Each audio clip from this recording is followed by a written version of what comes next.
All right, good evening. We'll get this meeting started. So today is Tuesday, May 20th, 2025. It is 6:05 p.m. We are in the Town Council Chambers, Town Council meeting 10-25. Before we get going on our agenda, I would like to take the opportunity to swear in Freeport's newest fire captain, Michael Crossman. So we'll take a moment and we'll have Michael come on up.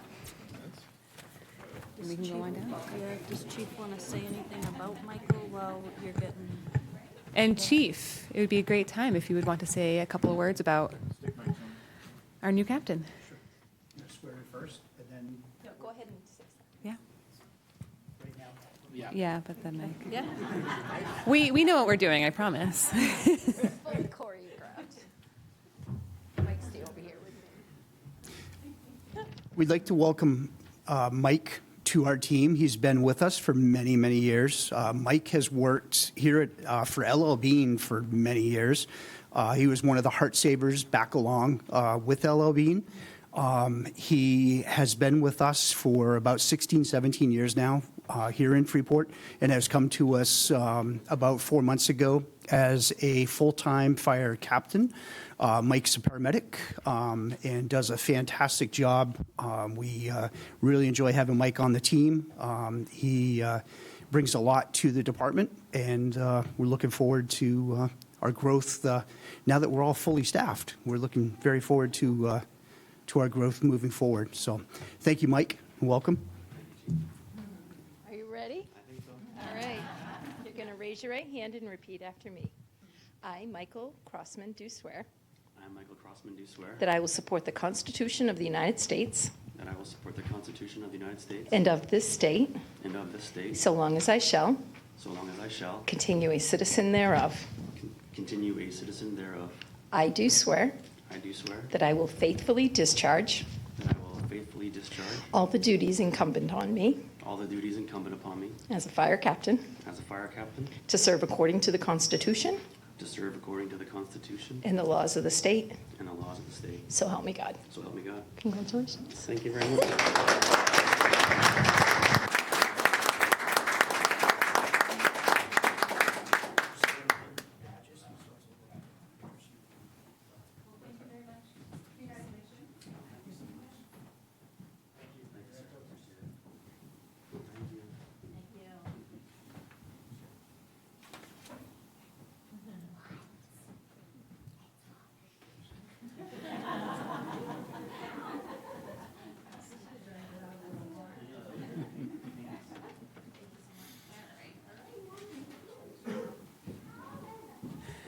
All right.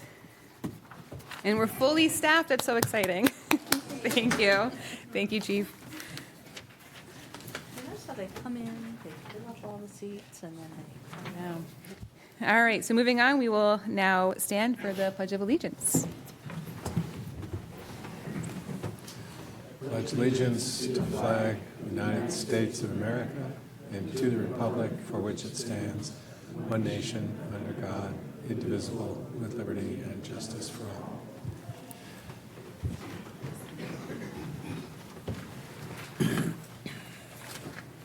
Okay, moving on to our next order of business, we will do roll call. Counselor Egan. Here. Counselor Lawrence. Here. Counselor Pilch. Here. Counselor Brown. Present. Counselor Smith. Present. Counselor Benoit is here and present, and Counselor Pillsbury should be coming in later. Our next order of business is to waive reading and accept as printed the May 6, 2025 meeting minutes. So moved. Second. Any comments or questions on those meeting minutes? All right. All those in favor? Aye. All right, moving on to our announcements. So Freeport Community Library's summer reading and math program for kids and teens begins on June 2nd. This year's theme is a collectible card game called Reading Dragons. Kids and teens can earn game cards by reading and completing math problems all summer. We also have several in-person craft and programs for kids scheduled through the summer, which are made possible by a donation from LL Bean. Absentee ballots are available now through June 5th for RSU 5's budget validation election. Voters may cast ballots on Election Day, June 10th, from 7 a.m. to 8 p.m. at Freeport High School Gymnasium. Please contact the clerk's office for more details. Spring cleanup event at the recycling transfer facility is Monday, June 2nd, and Tuesday, June 3rd, from 11 a.m. to 7 p.m. both days. Residents should watch the mail for your coupon for one free pick-up size load of household items for disposal. Residents must bring the completed coupon included in the flyer and have a 2025 facility sticker, which is $6 available for purchase at the facility and town hall. I have two notes. Here we go. All right, and the town of Freeport has been unable to find suitable locations for the safe launching and viewing of fireworks on July 4th, 2025. Unfortunately, there will not be fireworks on the 4th of July this year. We hope to hear from residents as we continue to work with various community partners to explore the possible return of the 4th of July fireworks for 2026. Memorial Day is Monday, May 26th. The parade starts at 10 a.m. and the route is Holbrook to Main Street, right on School Street, right on Park Street to Memorial Park, where there will be a celebration ceremony around 10:30 a.m. The 2025 comprehensive plan is now available for review, and your feedback is important. Use the Google form at futurefreeport.com to share your comments by July 1st on different sections of the plan, including housing, land use, transportation, economic development, and more. Printed copies are available for viewing at Town Hall and the Community Library. The plan is currently being reviewed by the state, and we expect the Planning Board and Town Council to have final public hearings in late summer and early fall. All right. Also, we would like to take a few moments to recognize the recent passing of lifelong resident and community volunteer Vondella L. Curtis, who passed at the age of 92. She graduated from Freeport High School in 1951. She married the love of her life, Roland Curtis, and they raised their 4 children in Freeport. Vondella was quick to sign up to help her community. Her first volunteer job was with the Mothers Club at the Soul School in 1958 when she was just 26 years old. Janet had just entered the school and there were projects to be done. When her daughter made it to junior high, Vondella joined the PTA and became a chairman. She helped accomplish a great deal, including raising money to send the high school band, including her son Abe, to march in the inauguration parade for Richard Nixon. That's pretty great. Over the years, Vondella served the South Freeport Church in almost every office, including deacon, trustee, president, and the chair of many committees. She worked on the committee to study other forms of government for Freeport. They chose town council format, and Vondella became the first woman councilor in the second year of council. Vondella stayed for 3 full terms and several years as chair or vice chair. She would entertain at her home Chair Fred Palmer and Manager Dale Olmsted over coffee at her dining table to work on town business. Is that allowed? These meetings were in her dining room because Vondella ran a very busy daycare center for decades. She provided daycare so that women that had to work could afford to work. A big reason Vondella was in so much demand on boards was that she was jam-packed with experience, facts, and a straightforward presentation style. Dale Olmsted once said, "If you don't want to hear the truth, don't be asking Vondella." Vondella served as chairman of the building committee for the new public safety building, the new Mass Landing School, and also chair of the new public works facility on Hunter Road, and the new YMCA building.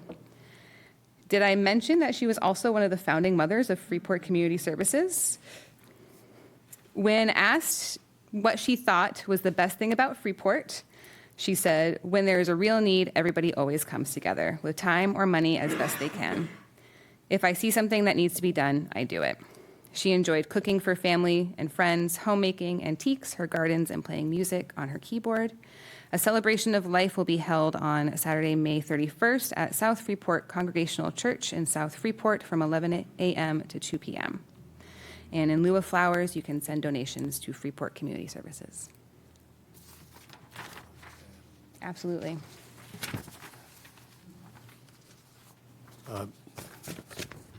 If you were a friend of Vondella, you're a lucky person. She was a great teacher in many ways, just by how she lived her life. Her dream, this is something that was forwarded to one of her fellow parishioners. Her dream was that we might all gather after her service in the community hall at the South Freeport Church and have a potluck in her honor. So I hereby am inviting you to attend that potluck. Of course, potluck means you got to bring something. So if you plan to come to the service, we kindly ask you bring something to share at the potluck that will follow. If you have any questions, I have a number that can be a person to contact, Jenny Gwillem, and her phone number. Should I give that? Yeah, I don't know. Yeah, 232-6977, as she will be the coordinator of this potluck. So I bet I'll see a whole bunch of people there. Oh, actually, I'm out of town. So sad. All right, thank you, Steve. Yep. All right, that is it for announcements. Moving on to information exchange. We'll start with counselors. I'd like to share a few things. We had our first annual, I keep trying to say cook-off. It's not a cook-off. It could be cookout with council. And it was great. The weather held. We actually ended up having pretty beautiful weather. It didn't start raining until maybe 3 minutes before 2 o'clock, which is when it was scheduled to end. And we had great turnout, so I think we'll be seeing that again for next year. Can I just add to that before you move on? Absolutely. I wanted to thank the town staff. Thank you. We had a lot of town staff who showed up on their day off on Sunday voluntarily, which was great to help pull everything together. And in particular, Caroline, I know she had a lot of help too, so I apologize for the others that were also as involved, but Caroline pulled this all together with her usual aplomb and logistical planning. And everything went smoothly with the basics, but I also noticed that, you turn and look and, yeah, there's a little thing of hand sanitizer, and then you turn and look and there's a little thing of dog biscuits. So she always knows the right touches, and I just really value having her around. And thanks to the residents too. We saw a lot of familiar faces, but also a lot of new faces, which I think was the point, to try and get more people out and involved in town council business. So really happy how the way that turned out. Absolutely. All right. Also, I want to congratulate the Chamber for an excellent Boots and Brews on Saturday. I ran it faster than I expected. It went off without a hitch. The police and public safety did a phenomenal job that day as well. So I look forward to next year. Rod Regier, our long-standing Eco-Maine representative, has tendered his resignation effective around June 30th, he said. And he has sent an email to council recommending that Sophie be appointed as his replacement. And then last week, the manager, Earl, and I attended a meeting with Councilor Smith with his Freeport Historical Society hat. We talked about some of the access issues and plans for Pettingill, and I think we'll see more conversation around that come to council in the following months. Anybody else? I'll just say that of the committee meetings that have happened in the last couple of weeks, the Municipal Facilities Committee met, and both of our major topics are showing up later on the agenda, so we'll get to those a little later tonight. Complete Streets met and had a good discussion about the PPI that we've all been talking about for quite a while, and looking forward to the kickoff of that. And I did try to attend the Shellfish Commission, but they did not have a quorum. So that's another ongoing challenge for that group. Great. Any other updates from committees? Okay. So now we'll move on to our committee reports. So we have the Freeport Economic Development Corporation here for their monthly update. So Mary and Tani, feel free to take it away.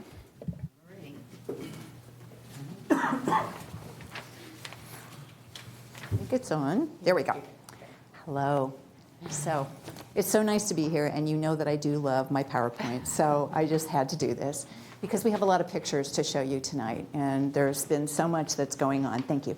There's been so much that's been going on. We just felt like we needed to show you pictures of what's up because it's pretty exciting about what's happened. So go ahead and the first slide. So first I wanted to give you kind of a slight update of what has been down. There. Where's the technical guy? There we go. There's a hammer over here if we want. First, I just wanted to give you a little bit of an update, really about what FEDC has been doing in the last month or so, because I think these are really important frameworks as we start to talk about all the things that have happened. The first thing I want to talk about is just all of the relationship strengthening, and this has a lot to do with our friend Tawny, her passion for Freeport, her knowledge of Freeport, her tenacity at never letting people say, I can't talk to you. We all have experienced that with her, has done a lot to open up relationships that have not been as strong, perhaps, as they could have been over the last. So now we're back to having really great relationships with big property owners in Freeport, with new businesses in Freeport, with the town. We're working really well together as a team. And I think it's just testament to having someone who adores Freeport, loves Freeport, and wants to make things happen. It's so nice to have this in place because now we're at a spot where we can pick up the phone and we can call the Manganello family, or we can call the folks that own properties and ask them a question. And guess what? They pick up the phone and talk to us. It's really, really a great thing. It helps us work through leases and deals because we all know that no lease, no deal is easy. You know, there's always some problems. So that's a really great thing. The second thing I want to say is that we've welcomed some new, so thank you, Tawny. Thank you for all that you've done. It's been really great. And thank you for everyone who's working along with us, the town, Brett, Sophie, John, and our board. It's wonderful. I want to talk about, we welcomed a couple of new board members. This is really exciting. Jared owns mainly Tubbs and Chilton's, and Melissa owns Made and the Freeport Market. The addition of these two people to FEDC is really important for a couple of reasons. One, they're entrepreneurs. These folks know how to open businesses, and they've done it successfully. And Jared, for one, will talk about how one of the reasons he had an opportunity to leave Freeport because he had too many locations, he chose to stay here because of the type of clientele that comes through his business here, and he's very vocal about that. So it's great to have people who have businesses here who are passionate about it. Melissa's story is that she loved working with Brett in the town to get her businesses open. So it's really nice to hear a voice that's saying, this has been a great experience. It's been a good experience. I think she spoke on Brett's video about receiving one of the fundings. And Melissa is, boy, she is just like ready to go. She's got all sorts of ideas. So having the two of them on the board just brings a really nice, fresh focus at businesses in Freeport. Thank you. Sophia has joined us. It's really great to have her there. A lot of things that we're talking about are sort of strategic moving forward. So with Sophia and John there, we really feel like we have a great voice at the table to do planning. It's marvelous. And thank you to Leanne, who has stepped off the board. She was with us for almost 4 years. She was a great help for us when we were talking about housing. Leanne always has so many things in the fire that she's off, but she said she'll help us in any way that we need. The next thing that we've been focusing on is finding insights, and this is insights in data. And I'm going to give you a spoiler alert at the end, but what I'd like to do is come back in June, and I really want to talk about data. I want to talk about traffic. There's a company called Placer that gives all sorts of foot traffic based upon phones. I know, they know everything about us with the phones. But they have all sorts of information about traffic, where they come from, where they go to, how long they stay here, what communities they come from. So I'd like to share a little bit with that with you because it helps us think about who we want to bring to Freeport. Also, business performance. We have a few businesses who are opening up to us. They're privately owned businesses, but they give us a general idea of how are things going. It's a weird time. It's a weird time with economics, and so having those folks talk to us about what's going on now. In the past, the only data that we had was looking at sales, state income or state sales tax. That was so far in the rearview mirror, it didn't help us. So now we've got businesses who are willing to say to us, here's kind of what my bookings look like in the future. So that, I'd like to share that with you. And also, just talking about the vacancy metrics, I think it's time for us to review and look at those. The good news is things are going well. The good news is that means the land use is going to get more and more important to us because we need to choose carefully what we want to use it for. So it's a good problem to have, but I think it's one FEDC has been talking about it, like, where's our focus? when do we say no? I mean, that's a weird thing to say, isn't it? But those are things I'd like to come back to you about in June. And finally, we completed our annual goal setting and focus, and guess what? It's still focused on the marketing business outreach, the same thing that we have been working on with you on our work plan that you're continuing to support. Okay, it's got to load those pictures. Come on, load those pictures. There we go. So, look, these are all new businesses that are in the process of being put in place. So exciting. And this is all in the last 3 months. The Gap Building's under contract. We can't talk about who because it's not closed yet. Freeport Footworks is opening. That's the building that's here. Passive House is over by Gap. They'll be here soon. This is Made, the coffee maker that's going to go in Melissa's place across the street. It's going to be super cool. We have an African restaurant coming in. King's Head is going to open up. Crepe Elizabeth is going to open in this house. Won't that be really fun to have somebody in there? And if you ate crepes at the chocolate factory at the tea company, they're delicious. We also have a new ownership at Mainly Custard, and they're going to bring another brewing company. So we said we wanted restaurants. Guess what? We're getting them. It's exciting, isn't it? Wow.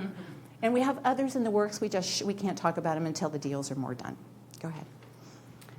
Then we also have a group of things, whoops, go back one, that are now open and ready to do, so go enjoy it. These are the folks from Liberty Graphics. They're really super excited to be there. If you've walked by, they have very, very cool graphics on T-shirts and things. Ben & Jerry's moved. They had their free ice cream on, I think it was Saturday. If you didn't get it, you should have. This is the new jiu-jitsu You're telling place. me now, Mary? They actually walked around to all the businesses and told them to come. It was really cute. This is the new jiu-jitsu place, and those are our kids that are there for jiu-jitsu. I should tell a funny story about Tani. She thought it was a restaurant, and I said, no, that's a martial arts thing. Browns has moved. It's a beautiful building, and they have an opening coming up quite soon. Yes, Thursday. Right. This is Sea Love. Sea Love has a new owner, and they want to invite people in to make candles and do all sorts of fun things in there. This is the yoga place, now has a little coffee place in there, and this is the wonderful new physical therapy folk we have on Route 1. So all just really great news to be able to see this much activity going on. Okay, so now we're going to talk about housing. So we continue. It takes a team. Housing is not an easy thing for any one person to pull off. It's the developer, it's the landowner, it's the council, it's the town staff. It's a lot of time for the town staff.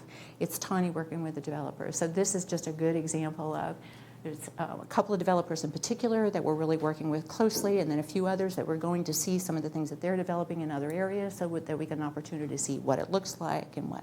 So this is an area that has continued to be needing. And again, I'm going to say the land will be needed. There will be a time where we'll be saying, where are we going to put it? Because we don't own the land. Okay, so there's still plenty left to do. Funny how you knew that.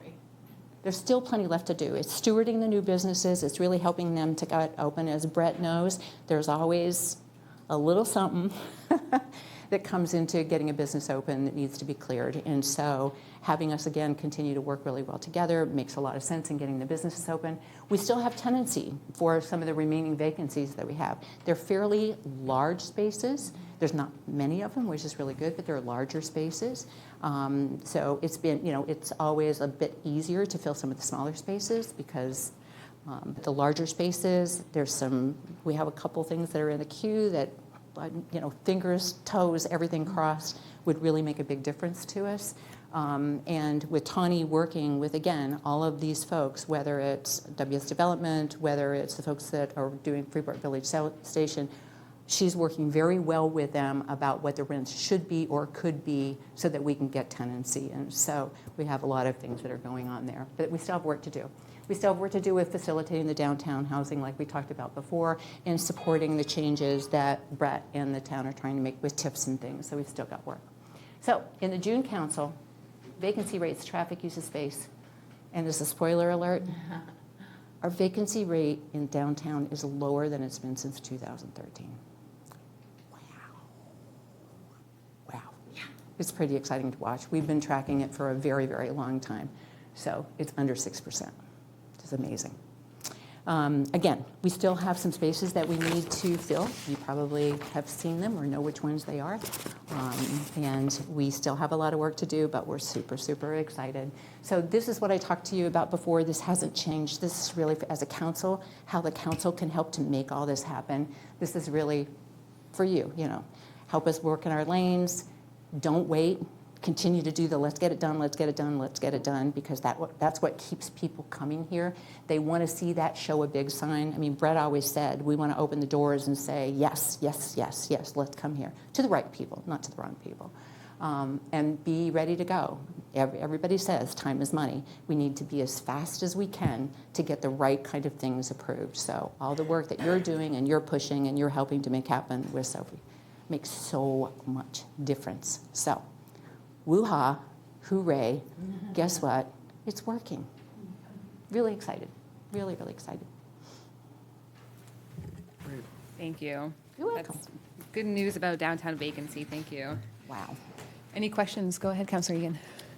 Thanks very much. Great presentation. And I guess I just want to highlight, in case it's not so obvious, but I think it's pretty obvious, that the impact of the collaboration between what FEDC is doing literally on the retail level, capital R and little r, and what our Economic Development Office and development and staff are focused on is converging now. And I get a lot of people asking me, like, okay, there's a vision for this and there's a plan for that, and we've prepped for this, and the comp plan's in the cooker, and when are we going to see it?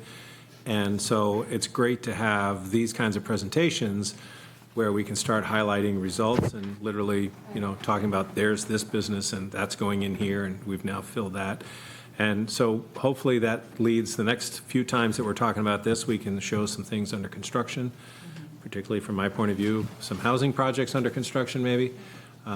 But I just think it's a nice example of good strategy, lots and lots and lots of hard work, but I think we're seeing a good fruit from the parallel collaboration between FEDC and our economic development team in-house. So thank you. Thank you. And John, I couldn't agree with that more. Of all those pictures that you saw, there are so many stories behind each one of them about Brett getting calls, Tawny getting calls, and them working together to make it look seamless on the front.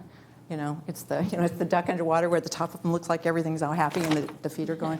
Absolutely, and that's how we should be. That's how we should be. Right, we don't need to make it a puzzle for folks coming into town or folks in town trying to expand on where to go and who to talk to, and do I go here, do I go, it shouldn't be a puzzle, it shouldn't be a question mark, it should be easy. Absolutely, absolutely. And looks like. stewarding and the relationships and working along with people.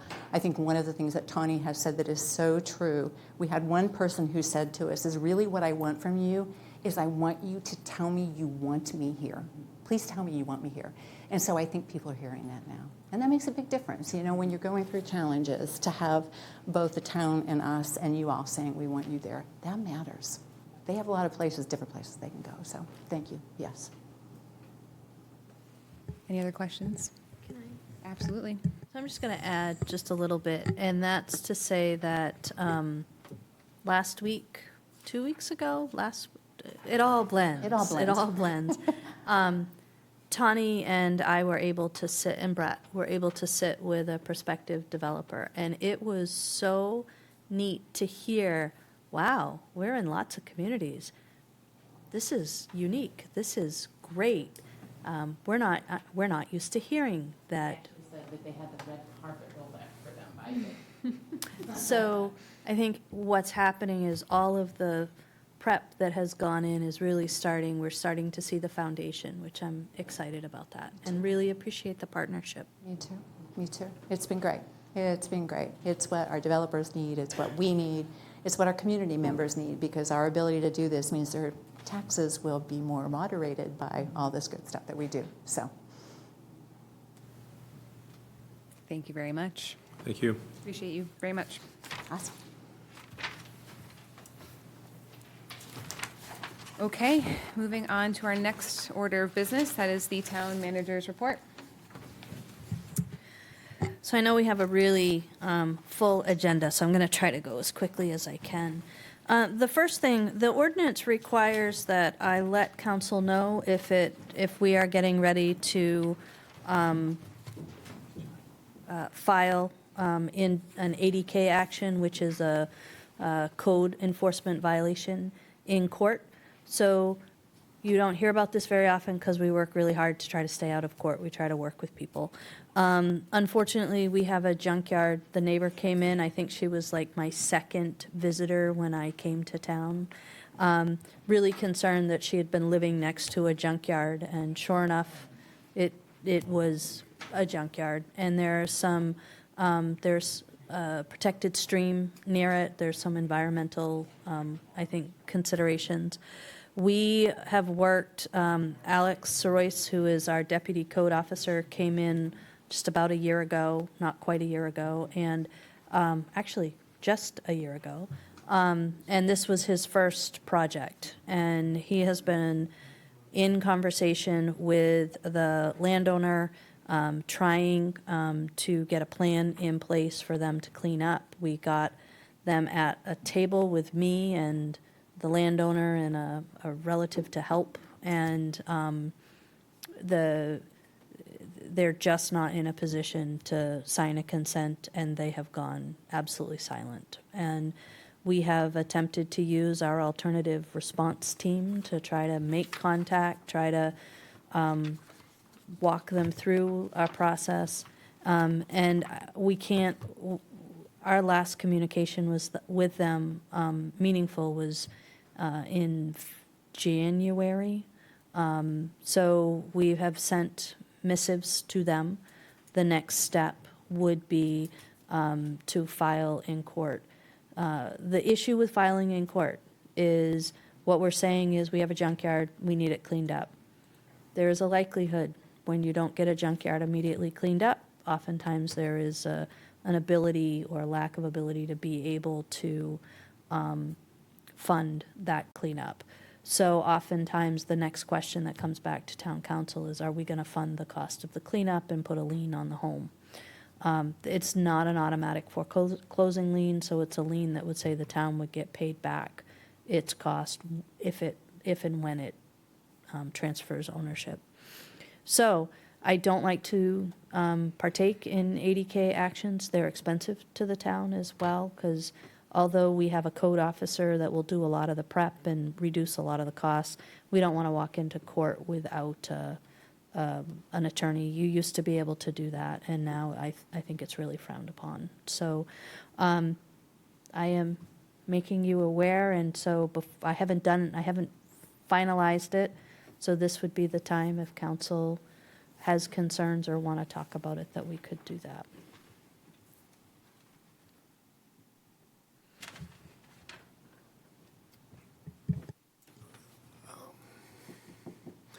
You mentioned alternative service Response. response. Yeah, could you say a little more about that? Sure. So when we have processes happening, whether it be we've had a couple public health concerns with hoarders or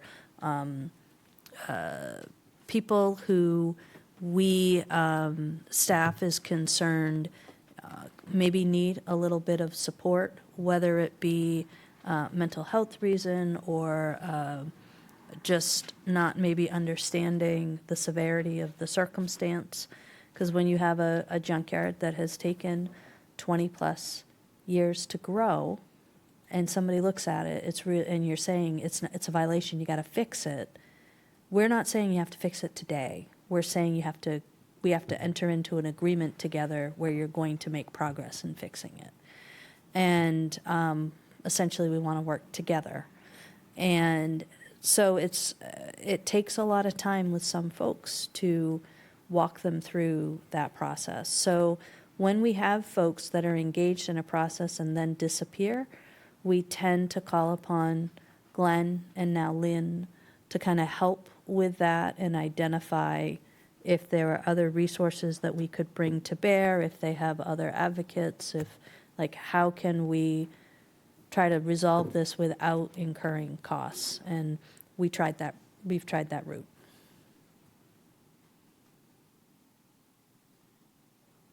So was this a going concern junkyard, a business? No, it's just an unlicensed I think at one point they thought they could take junk cars and sell them. The problem is that, not like a junkyard, but an abandoned car, and there's a whole process, and it's costly to clear a title on an abandoned car. So, and you can't do anything with it. So then it's abandoned, and you stick it in a field or in the woods, and it begins to rust. And or you like to collect tires because sometime you'll be able to sell those tires, and they sit next to the stream for years and years. My little contact with Glenn is you sent in the A-team. I mean, Glenn is. Oh, he did a very- great, he really tried. Yep. Yeah. I don't think it's our preferred outcome, but it does seem like you've done your due diligence, so. So hearing nothing more, I will tell you the first step is not to file in court. The first step is to send the certified letter that essentially says we're going to file in court. So but I don't like to threaten people with things if we don't want to pursue them. Want to just make council aware that the good news is I got an update on the bridges. So we have the Desert Road Bridge over 295 is scheduled to be done by the end of the summer. So we're really excited about that. The Mallet Drive Bridge over 295 is scheduled to be done at the end of the year. We'll have a little respite because they've had to go back to the drawing board in planning on the railroad bridge, the bridge over the railroad on Route 1 by public safety. That is currently in planning. DOT needed further discussion with the railroad administration on that. So that's excellent. And if we just kind of stay on the Desert Road Bridge, you're going to be able to go across that bridge. You're going to see, once you get past the bridge, the sidewalk ends, and you'll just be able to see the sidewalk in front of Cross Tree, and there's this kind of empty spot. Earl has money in the capital budget to put a sidewalk that will connect those two together. That's not going to be as easy as just building a little sidewalk, because if you, we went out and walked on the, well, not walked, we sat in the car because it was kind of raining, but we looked at the side of the road. There are some drop-offs there, and there's some drainage that you're going to have to carry forward. I'm telling you all of this because I know you're so interested, but also it is going to require the removal of some trees to be able to make that happen. And Earl has made contact, or is in the process of making contact, yeah, look at him, with the landowner, so it's something that we'll talk back and forth about.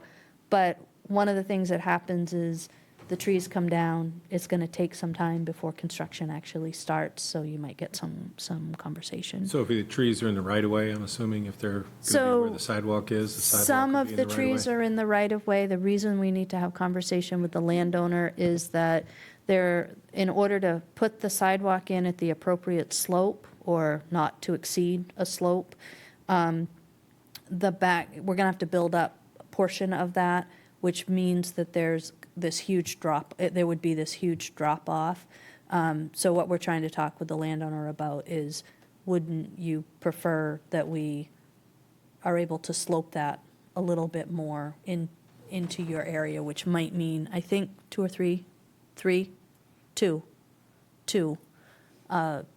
private trees we would want to take but understand, we need their permission. Yeah,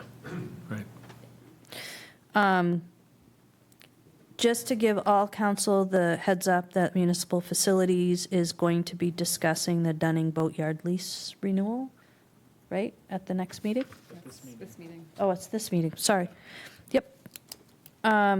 Also, I don't know if counselors are getting emails or contacts, but I've heard from a few people who are expressing concern, once again, about feeling uncomfortable with the dogs off leash on town trails or out in the public. So I just want to give you the heads up that that concern is coming back around. I don't know if you're hearing it. I'm not seeing it come in on the email that we all get. So, but it's, I think we've heard it from time to time about Winslow, and I know that Neil's kind of met with people about it.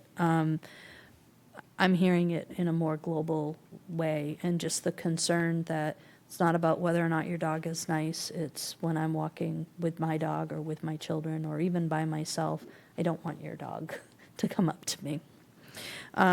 So just want to put that in your... All counselors are invited to EcoMain's annual meeting on June 18th. If you're around, it's around the lunch hour. It's at 11. If you're interested in attending, I can get you more information. You're interested? I'm going to go. I'll get you more information. All right. Quick, just to let you know that Caroline, Tom, and I have met this week for quite a bit, talking about cable TV and the priorities. Just to give you a sense, they have scheduled 84 regular productions that they're taking care of for the town in the coming year. And we're hoping to add a podcast once a month. We've reached out to a resident who is also an actor and is very part-time, fun hobby, who is going to be hosting that for us. We've got a team of staff people. The idea is bringing staff to light, bringing the things that we would normally try to be pushing out through social media that will take a little bit of time, that we could dig in a little bit deeper. Any counselor that is excited to help plan and talk about that should let me know.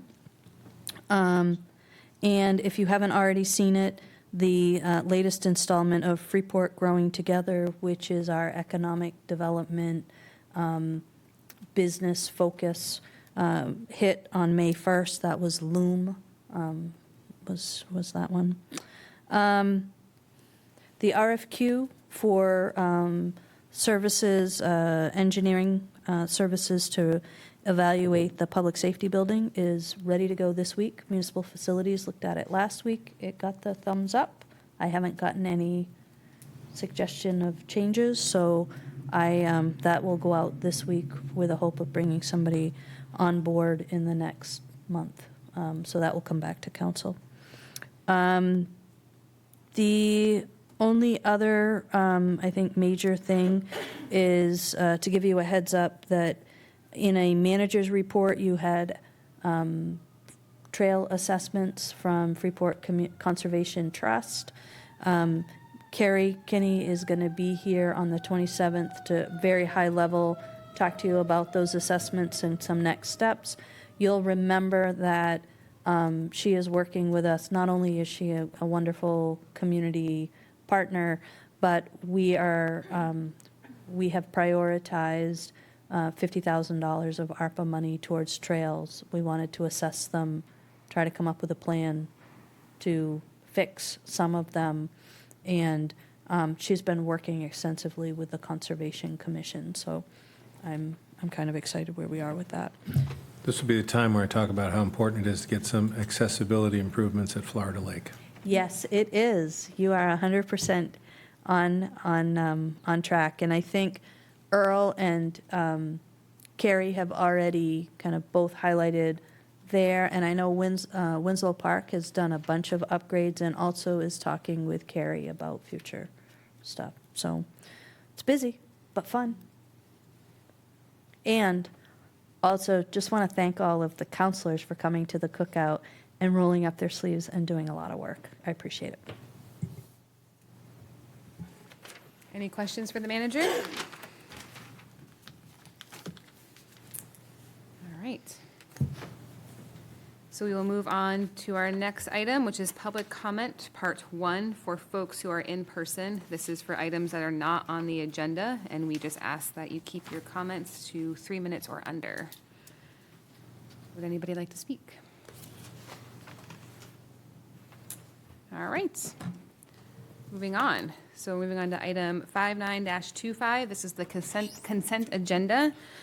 Counselor Smith, will you please read the be it ordered? Be it ordered that the May 20, 2025 consent agenda be adopted. Second. Any discussion?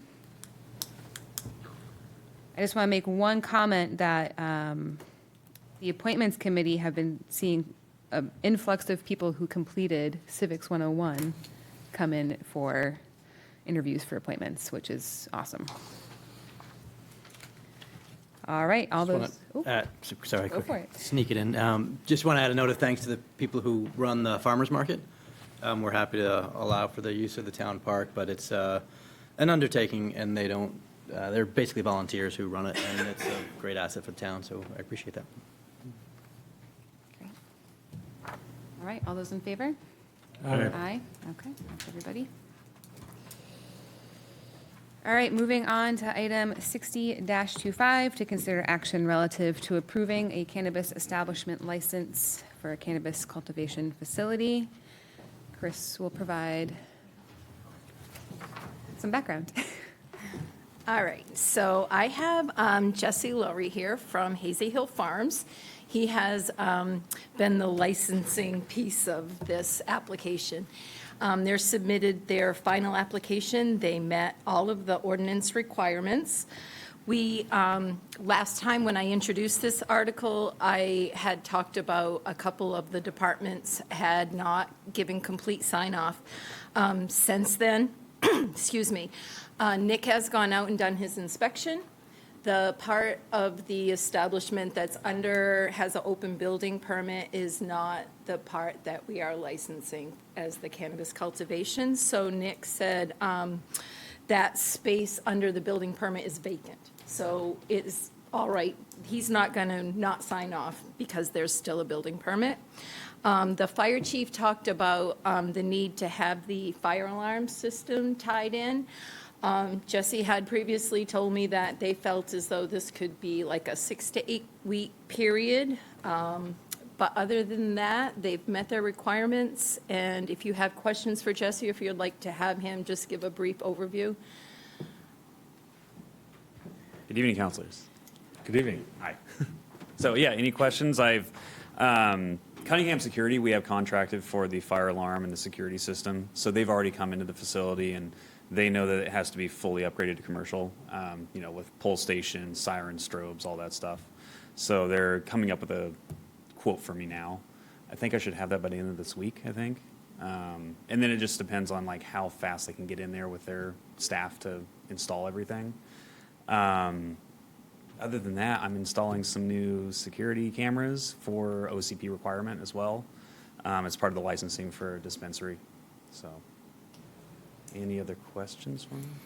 Jesse, this is a really dumb question because my memory's failing, but is what we're approving tonight an iteration or an evolution of your previous licensure and business operation, or is this a brand new de novo, you're starting something brand new? So it is an iteration of an existing license. So That's what I currently, thought. yeah. So So thank you currently, for 4 confirming that. caregiver licenses are active in that facility, and our intention is to do a dispensary license, cultivation only. So there's no retail; it's just going to be cultivation, no manufacturing. And the idea is to the dispensary license from OCP is designed to be a more robust security requirements, a little bit more oversight from OCP. And just a simpler licensing altogether. They will allow us to have one license for the whole facility instead of 4 different ones. So instead of 4 inspectors coming 4 times a year, we'll have 1 inspection. And it's just, an easier way for everybody to do business. And so the process that you've gone through to meet these new licensure requirements are a result of state rule and state law that has changed since you first opened? Yes, exactly. Yeah. So the dispensary licensing, they changed that, I think, maybe 3 years ago now. They used to only have the caregiver program that was open for medical cultivation. They opened that, I can't remember the exact year, but it definitely expanded the dispensary availability for cultivation. So aside from the massive amount of improvements you're making with security and various other things required for the licensure, if I were to go in there 3 years ago and go in there today, I probably wouldn't notice a whole lot of difference happening, correct? Nothing. No, it's basically the same thing. We're just Yeah, putting in new that's what I thought. cameras and fire alarms. Yeah. Thank you. Yeah, you're welcome. So my memory's not as bad as I thought it was. That was a great recap for all of us. Thank you. I had also spoken with Jesse about, we had put the order on the agenda as conditional upon their meeting the codes, and he said that works within their time frame if we don't issue it until the fire chief gives his sign off. Yeah, OCP gives us plenty of time to, once the local approval is sent over, then they'll send out their inspection for compliance for security. And they won't do that until local authorization comes out, and we have plenty of time. We have almost a full year. So for OCP, there's no timeline, so. I just want to clarify, when you say if we, what we really need is for, if council wants to approve the license, for you to vote today to approve it, and then Chris holds it so that Jesse is not at the whim of, or at the calendar of the council. All right, we will go ahead and we'll open the public hearing. So this is an opportunity for anybody either online or here to speak on this action item. Okay, anybody online? Okay, Yes, people online. but no one who wants to speak. All right, we will go ahead and close the public hearing. All right, Councilor Brown. Should we be ordered?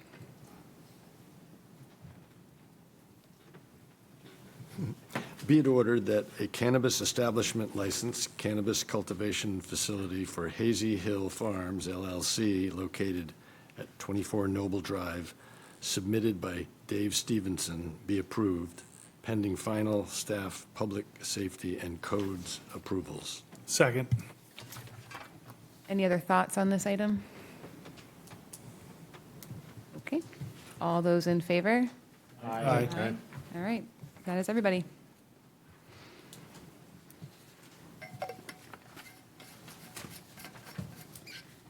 Moving on to item 61-25, this is for action relative to amendments to Chapter 65, Freeport Shoreland Zoning Ordinance. This is a public hearing, but before we open the public hearing, we'll hear from Town Planner Kyle Drexler. Hi, everyone. So we talked about this a couple weeks ago when we were setting the public hearing, but we have an amendment to our shoreland zoning ordinance, which went through the planning board. The planning board held its public hearing on April 2nd and voted unanimously to recommend this forward to council. The primary purpose for the amendment is to take the shoreline stabilization land use, which we see a lot of with all the coastal areas in town. Right now, those projects and applications are reviewed at the project review board level. This amendment would move those to the staff review board. So that wouldn't change anything in terms of the findings that are made or the review criteria that needs to be looked at, or really the application submission items for applicants. But what it does is it would clear a lot of space at project review board meetings for kind of larger scale projects, whereas the board right now doesn't have a whole lot of comments generally when it comes to these applications. They already go through communication with DEP and code enforcement and staff leading up to these. They're pretty technical projects usually. There's not, a whole lot of operational activity from a land use perspective. It's not like people are now coming to the site or something. These are, pure erosion stabilization efforts. So putting them to the staff review board instead allows for more of a kind of, as they come in, we can deal with these applications rather than having to set them out at the next scheduled project review board meeting. So if something comes in, we would be able to set it on an agenda probably 2 weeks from the time it comes in rather than potentially a month out or more. So it kind of speeds up things that way. In addition to that change, we've also had to add the staff review board just into the ordinance in general in some of the administering body sections of the ordinance, since currently the staff review board doesn't have any authority or review capacity in the shoreland ordinance currently. And then a couple other small changes. There was a compliance issue that DEP had noted in past comments when we were making a shoreline amendment about bringing our definition of height into compliance with the current mandatory shoreline zoning act. So we're handling that here as well.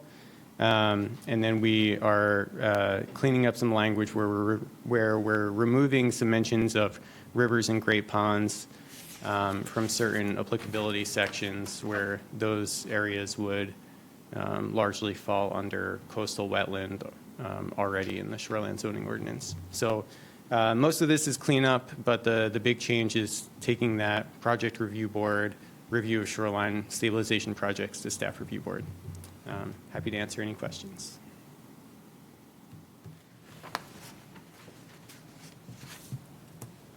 Councilor Egan?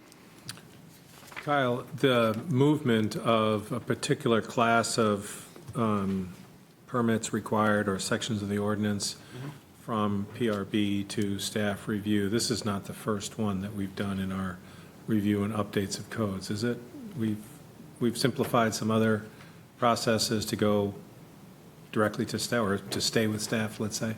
Yeah, I think before I got here, I think there were a number of things that previously would have gone to project review board that either got moved to staff review board or staff approval in general. So on the site plan side, we have a few different tiers for site plan amendments. There are things that go to the project review board, which are larger scale. There are things that go to the staff review board, like changes of use in existing buildings. And then, there's things that the town planner can approve, which are really minimal, like landscaping changes or, really small additions, things like that. So, yeah, it's been an effort, I think, to take things that the board doesn't necessarily have a huge amount to weigh in on, or more technical, or more just making sure something checks off an ordinance standard and put that in a more appropriate level of review.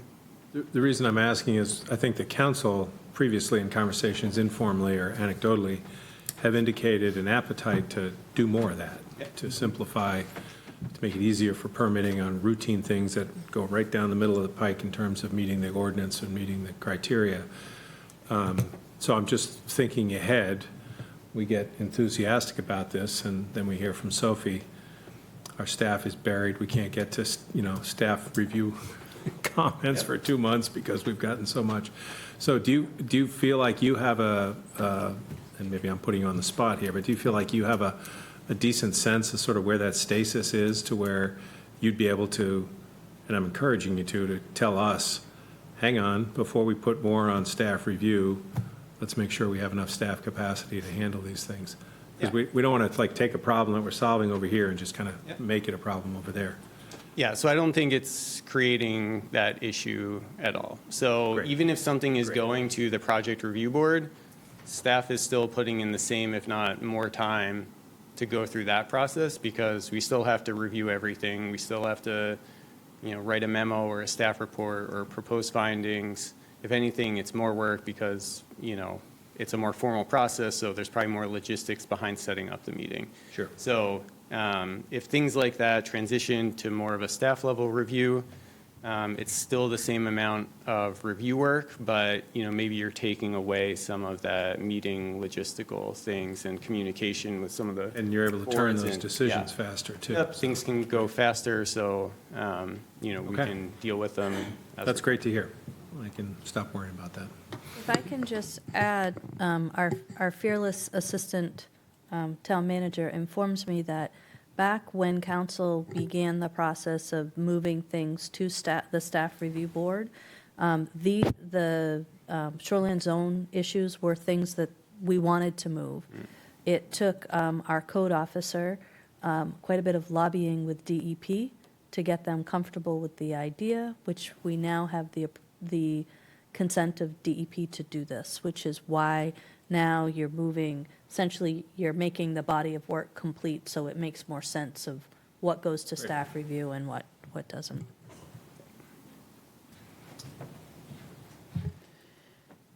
Any other questions? All right. This is a public hearing, so we'll go ahead and open the public hearing if anybody would like to speak either here or online. All right, seeing none, we will close the public hearing. All right, Counselor Pilch, could you please read the be it ordained? Be it ordained that amendments to Chapter 65, Freeport Shoreland Zoning Ordinance, including Sections 107, 305, 306, 401, 403, 404, and 409 be approved. Second. Any further discussion? All those in favor? Aye. Aye. All right, that's 7. Thank you, Kyle. All right, now we move on to item 62-25, to consider action relative to setting a public hearing to discuss amendments to Chapter 11 Building Code to update code references to the recently adopted state code. And we have Brett here for background? No? No, I'm the background. We'll give Do it- you wanna You make- walked up, so I was, Do you want to do the be it ordered? Sure. on the table? Counselor Lawrence, could you do the be it ordered, please? Be it ordered that a public hearing be set for June 3rd, 2025 in Town Council Chambers, 30 Main Street, Freeport, starting at 6 p.m. to allow the public to provide comment regarding amendments to updates to Chapter 11 Building Code to align with the recently adopted State of Maine Building Code update. Second. All right, take it away, Sophie. So at our previous 2 meetings, we talked about the state adopting, updating its reference in the Maine Uniform Building Code from 2015 to 2021. And so we need to make that change in our ordinance because our ordinance talks about 2015 and we need to reference 2021. In our last conversations, the indication you gave at that time was that you did not want to repeal the stretch code. So what is in front of you right now for discussion is updating to 2021 MUBEC, which also is the 2021 stretch, where, if you were going to maintain that language, which is the 2021 International Energy Conservation Code. So this is housekeeping based on your previous action. Nick couldn't be here tonight, so if it's setting a public hearing, I'm just here to get it on the table. He will be here or Zoom in for the public hearing. Tonight's vote is just to set the public hearing. Yeah, I think we all got copies of some feedback from the construction community through Nick. He forwarded that letter on, which is, compelling. Any other discussion? Yeah, I think it was a bad idea when we approved it last time. I think we should kill it right here if we can. Absolutely. All right, well, this is just to set the public hearing. So I definitely encourage folks to come to the public hearing who have thoughts on this, for sure. All right, we'll take our vote to set the public hearing. Again, this is not to keep or get rid of stretch code. This is just the public hearing to discuss the changes. All those in favor? Aye. Aye. All those opposed? All right, that's 6-1. Did you get that, Chris?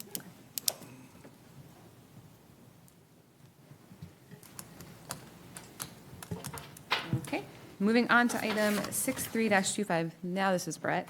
To consider action relative to a TIF renewal in a transit-oriented tax increment finance district. Am I on you, Counselor Lawrence, for the be it ordered? I'll read this one, but I read the last. Okay, no, we'll go down. Counselor Pillsbury. Be it ordered, the town council authorize the town manager to engage Ernst & Shore to provide technical and legal assistance related to the creation of a transit-oriented development tax increment financing district, which is consistent with the town council's adopted annual goals, includes the renewal of expiring districts. Second. All right, Brett, all you. All right. If this isn't working, I'm sure Tom will come in here momentarily and get me squared away. Thanks for the opportunity tonight. I'm Brett Richardson. I'm the Development Director for the town, and I'm here to talk about Transit-Oriented Development District, which has been talked about at great length in a number of policy discussions, and it's fun to be here tonight to discuss it as we start to move forward. So why a TOD TIF now?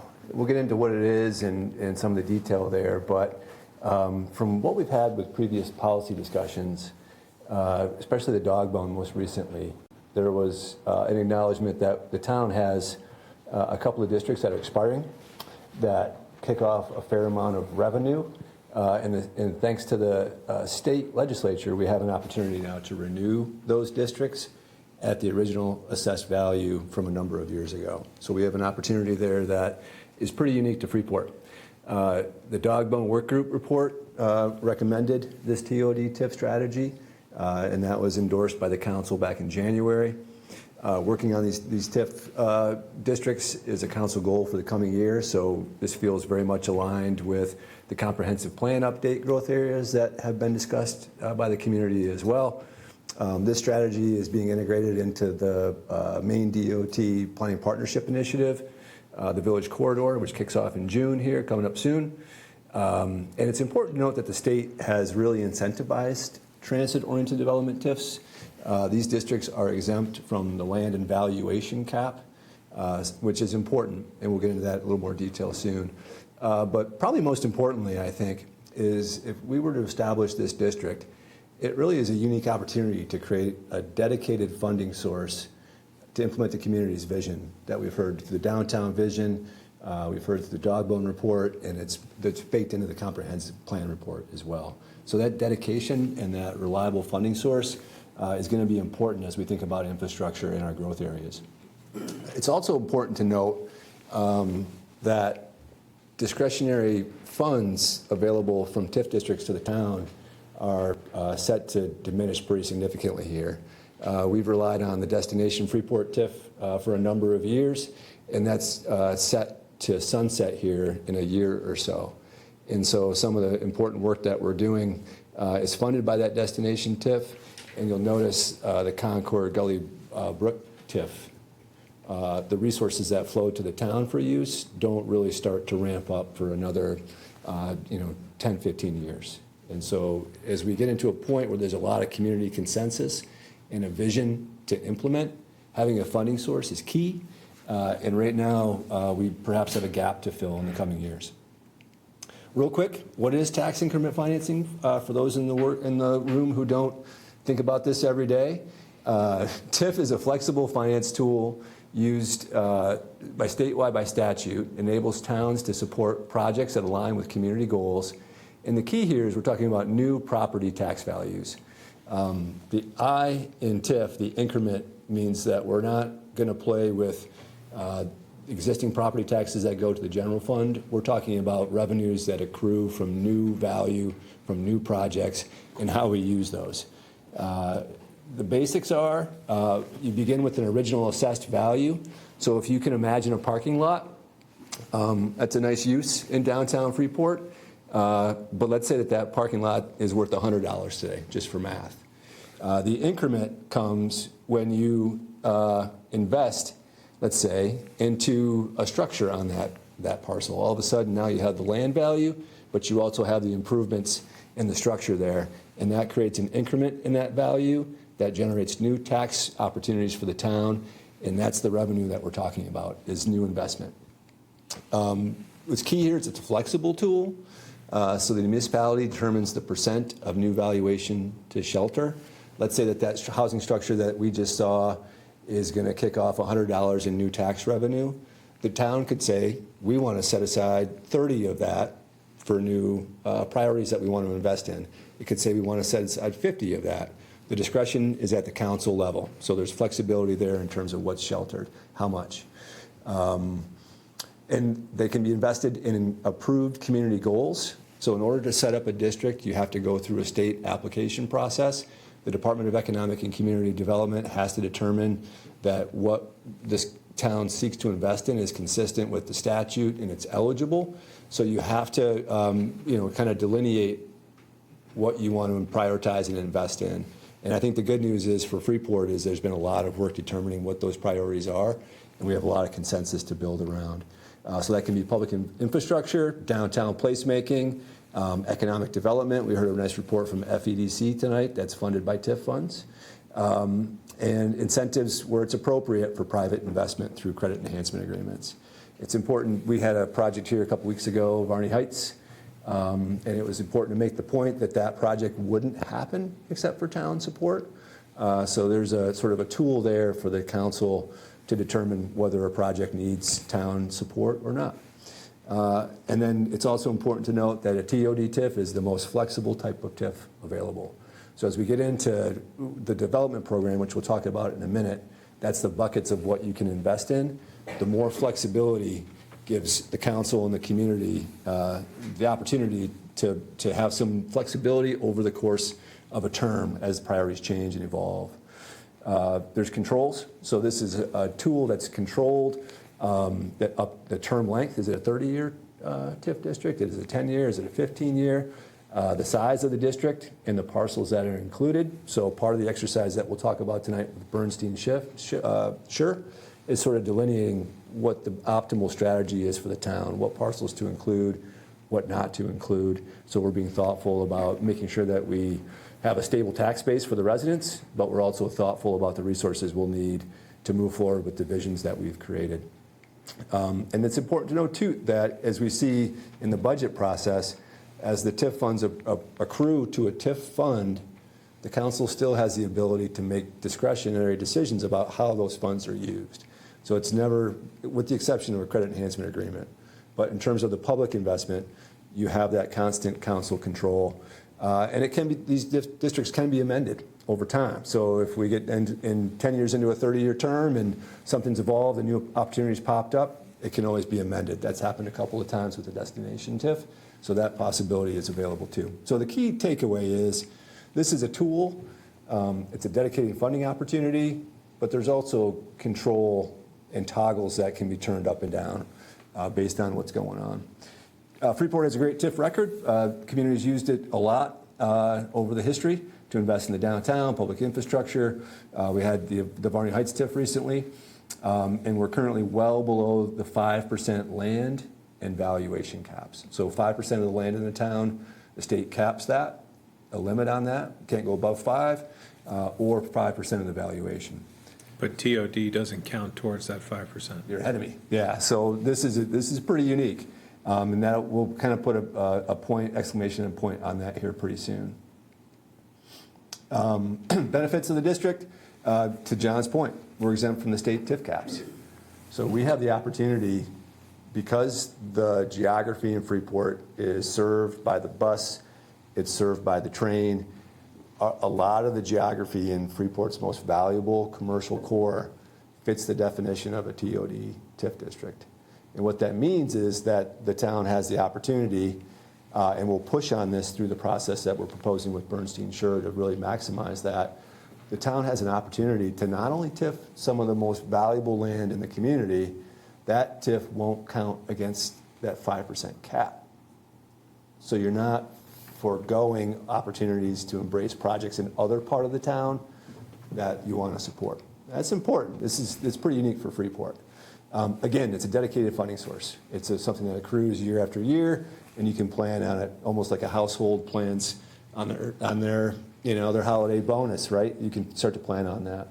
It's particularly important because the land, the geography that we're talking about exempting is some of our highest value and likely to be highest density. So if it had to be in there, we might be bumping up against that 5% valuation cap. Be over.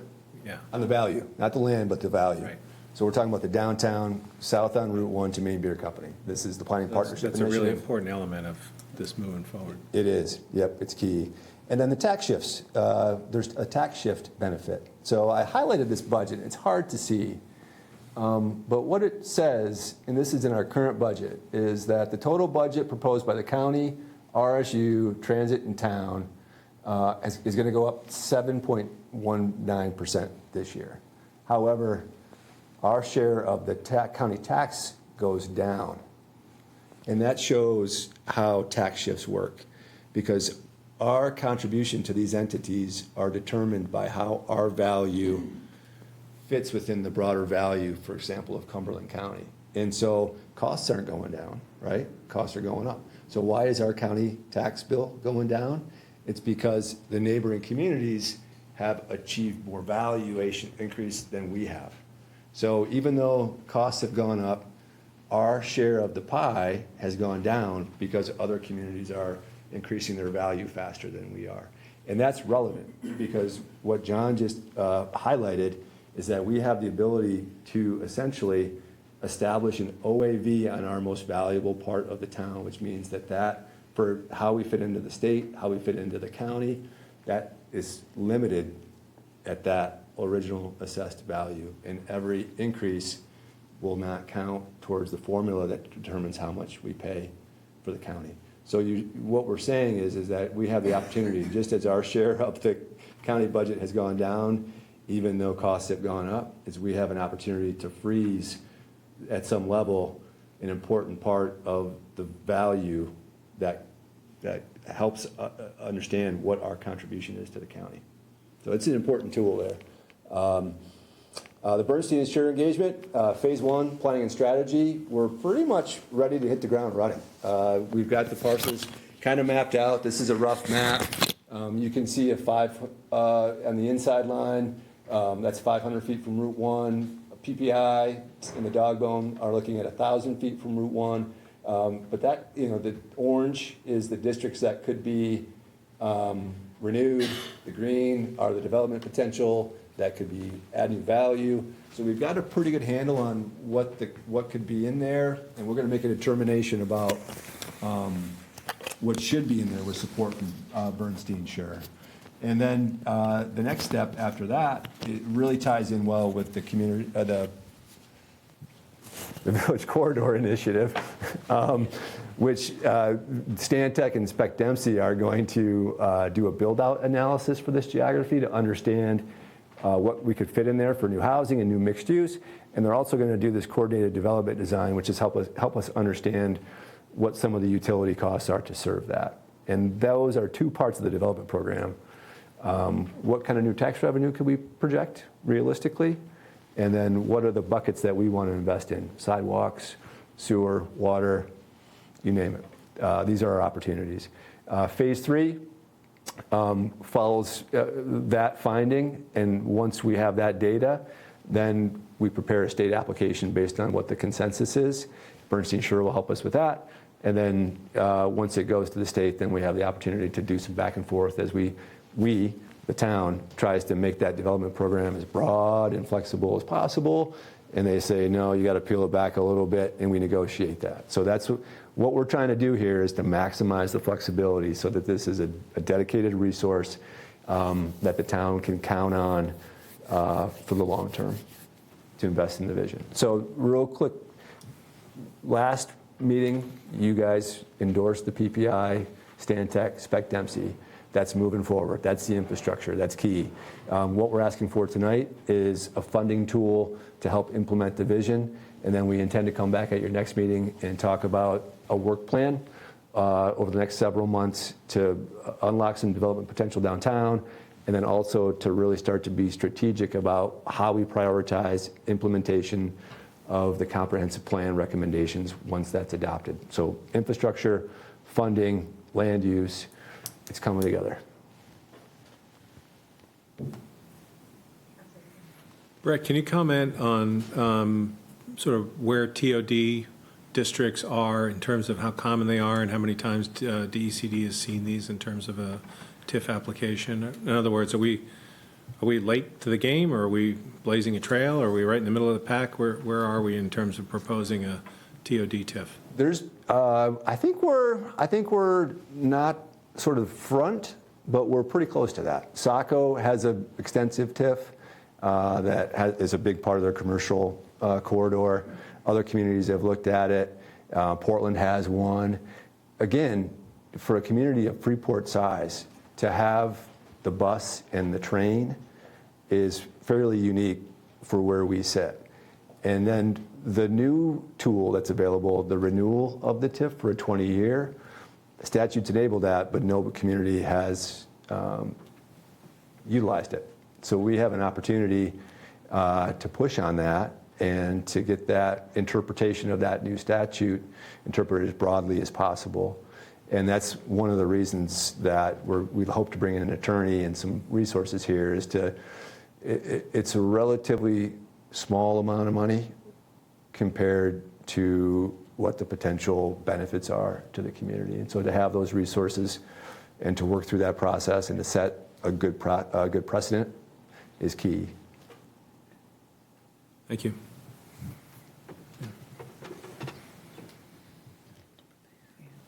Any other questions? I'm really excited about this. Thank you. Were there any other proposals other than Bernstein Sure? Great question. I meant to touch on that. We reached out to a few different firms, and this has been a conversation that's been going on. So we reached out to the town attorney, Woodson Drummond, got a quote from them. And what is pretty special about this proposal is that essentially the latter part of the process, that negotiation with the state, we have a little more support in this proposal to move forward on that. So that was the delineation. It's also a fixed budget, so we have a sense of what we're getting ourselves into. We have to manage that. We have to make sure that we're honoring what the workload is for our partner at Bernstein Sure.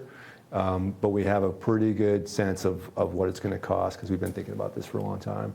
And staff's going to add a lot of value to that process because of the research that we've done through the dog bone, the PPI, and other elements. Just to give you fair warning, Bernstein Sure said that Brett convinced them to do it this time as a lump sum, but in the future, they were not going to do things like this lump sum. So they say. Any other questions? Just a comment, that was a really well-done presentation, not so much that you have the best PowerPoint skills in the world, but just the way, the material that you put together was really helpful. Like, I had a handful of questions in my mind at the beginning, but you answered them all along the way, so thanks for doing such a good job putting it all together. Appreciate that. This would be a clip that would be good to get Tom to cut and put on your website. There we go. I like it. That's a good sign. I'm feeling good about this right now. All right, all those in favor? Aye. Aye. Two hands. Thanks, guys. One vote, John.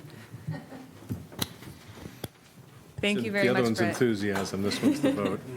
I'm very excited to see how this unfolds. Yeah. Thank you. Okay, so now we're on to item 64-25. This is to consider action relative to amending the town council meeting calendar to move our June 17th council meeting to June 24th. If folks recall, we discussed this at our last meeting. It's to make room for the PPI kickoff presentation with Jeff Speck and Stantec.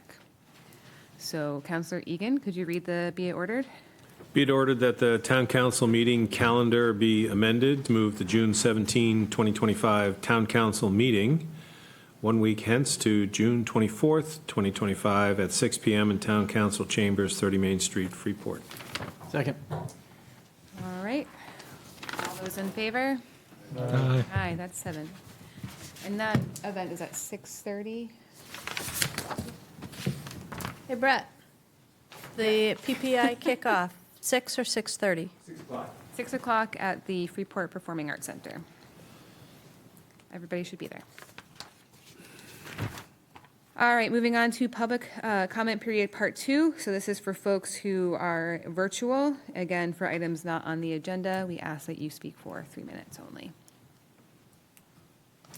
All right. And closing public comment. Moving on to our other business portion of the agenda tonight. So first up, we have discussion on the proposed pilot location for the seasonal pop-up skate park at the end of Howard Place Cross Street. Counselor Smith, I have you on that one. So this is being referred back to us from the Municipal Facilities Committee.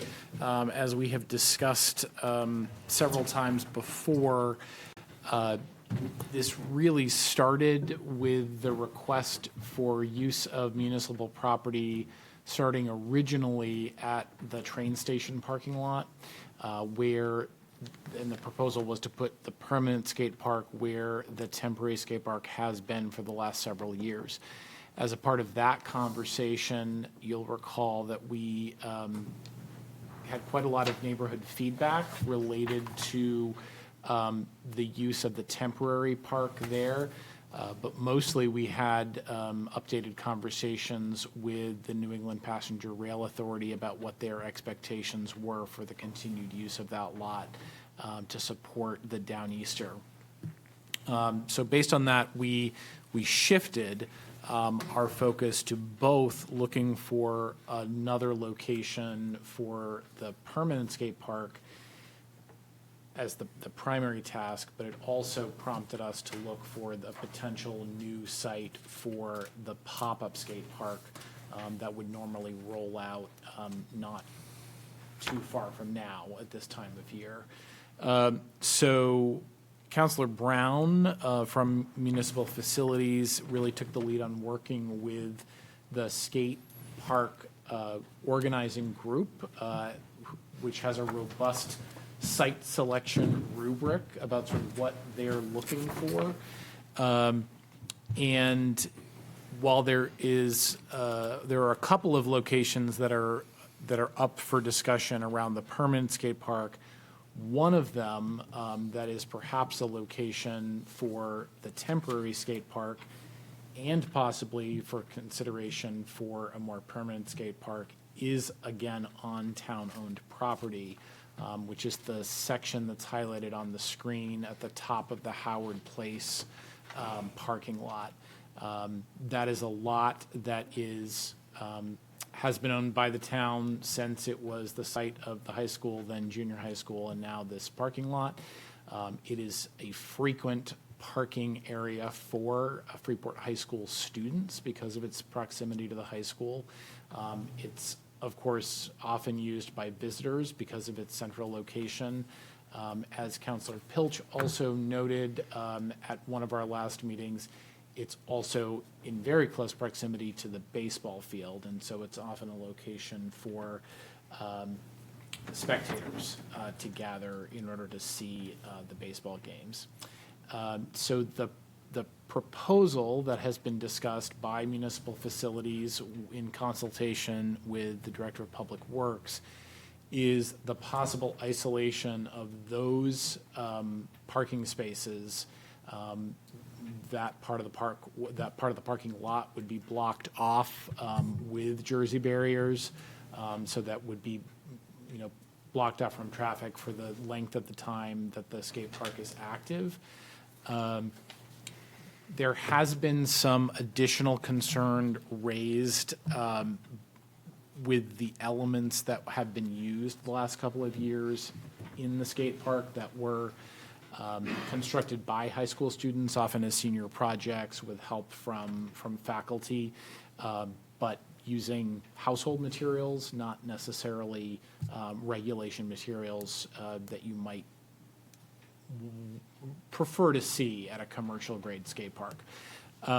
So we have Municipal Facilities has talked with the skate park group about coming up with a proposed budget. Also, the Chamber of Commerce, Tani, who was here earlier, has long been the proponent of this pop-up skate park.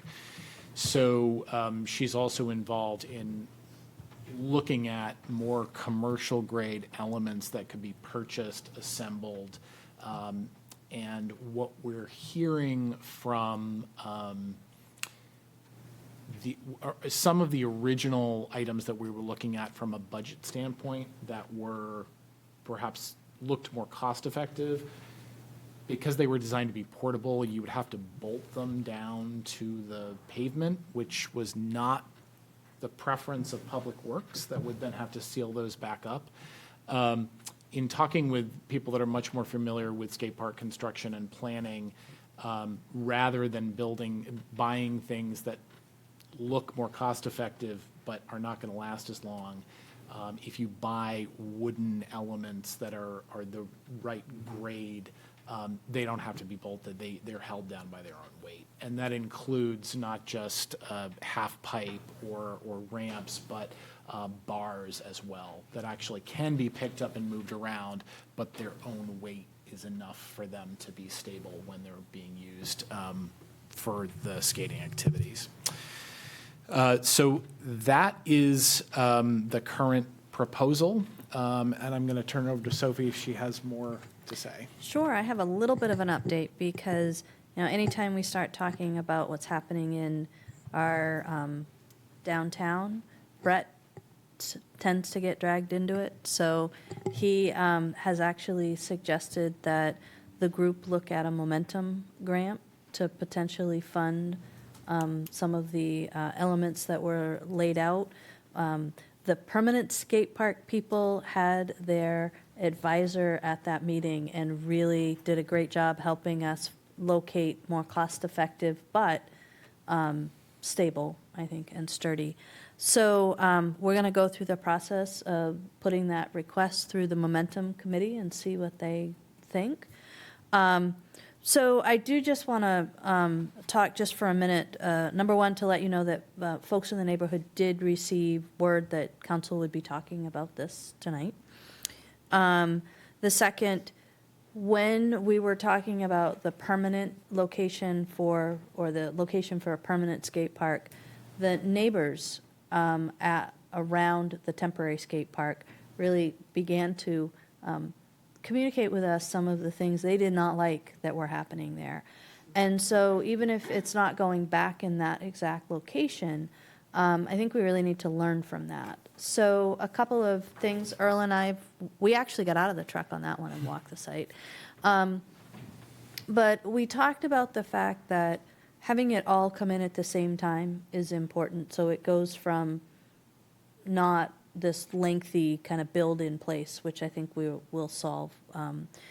We have talked with the insurance company and utilizing, it's not necessarily the home build, it's the fact that there is no spec that they're built to. The insurance company was not interested in insuring us for that. So when you look at it, we've got the Jersey barriers. We're talking about making sure that we have a delineation between where the parking lot ends and the sidewalk is, so that people who are in that further sidewalk have an open sidewalk to be able to make it kind of around the parking lot.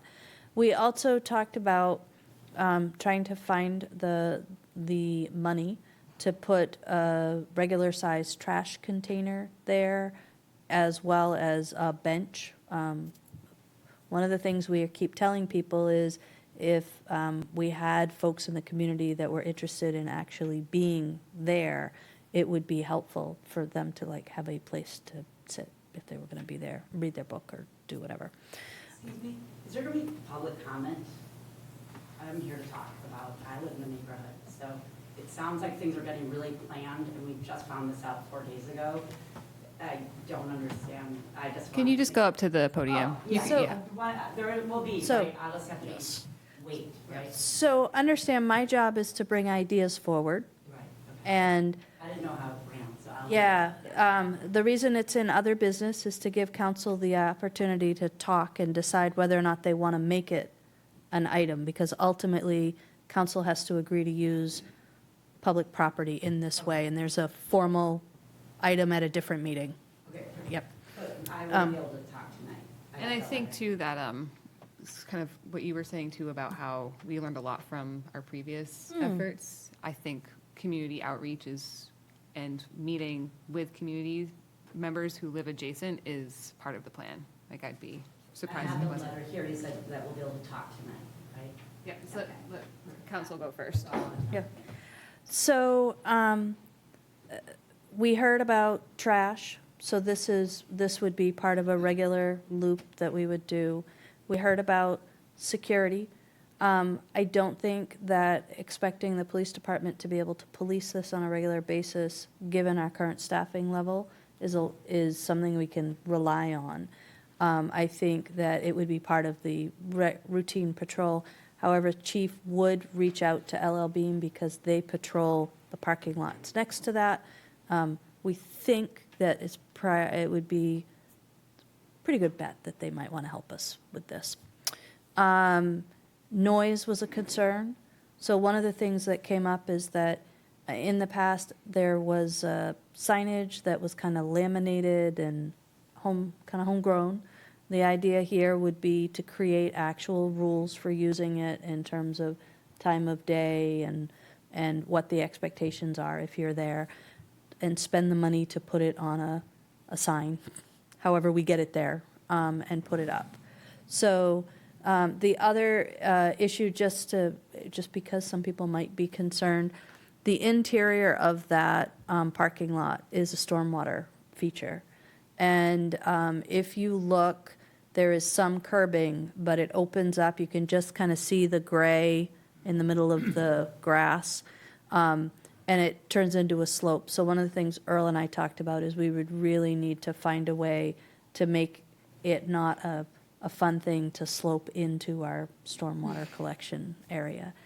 But so the other piece that we would have to talk about a little bit more to understand would be timing, because I know, especially during the school year, this can be a very busy lot. And so we just want to make sure we understand and can communicate effective timing.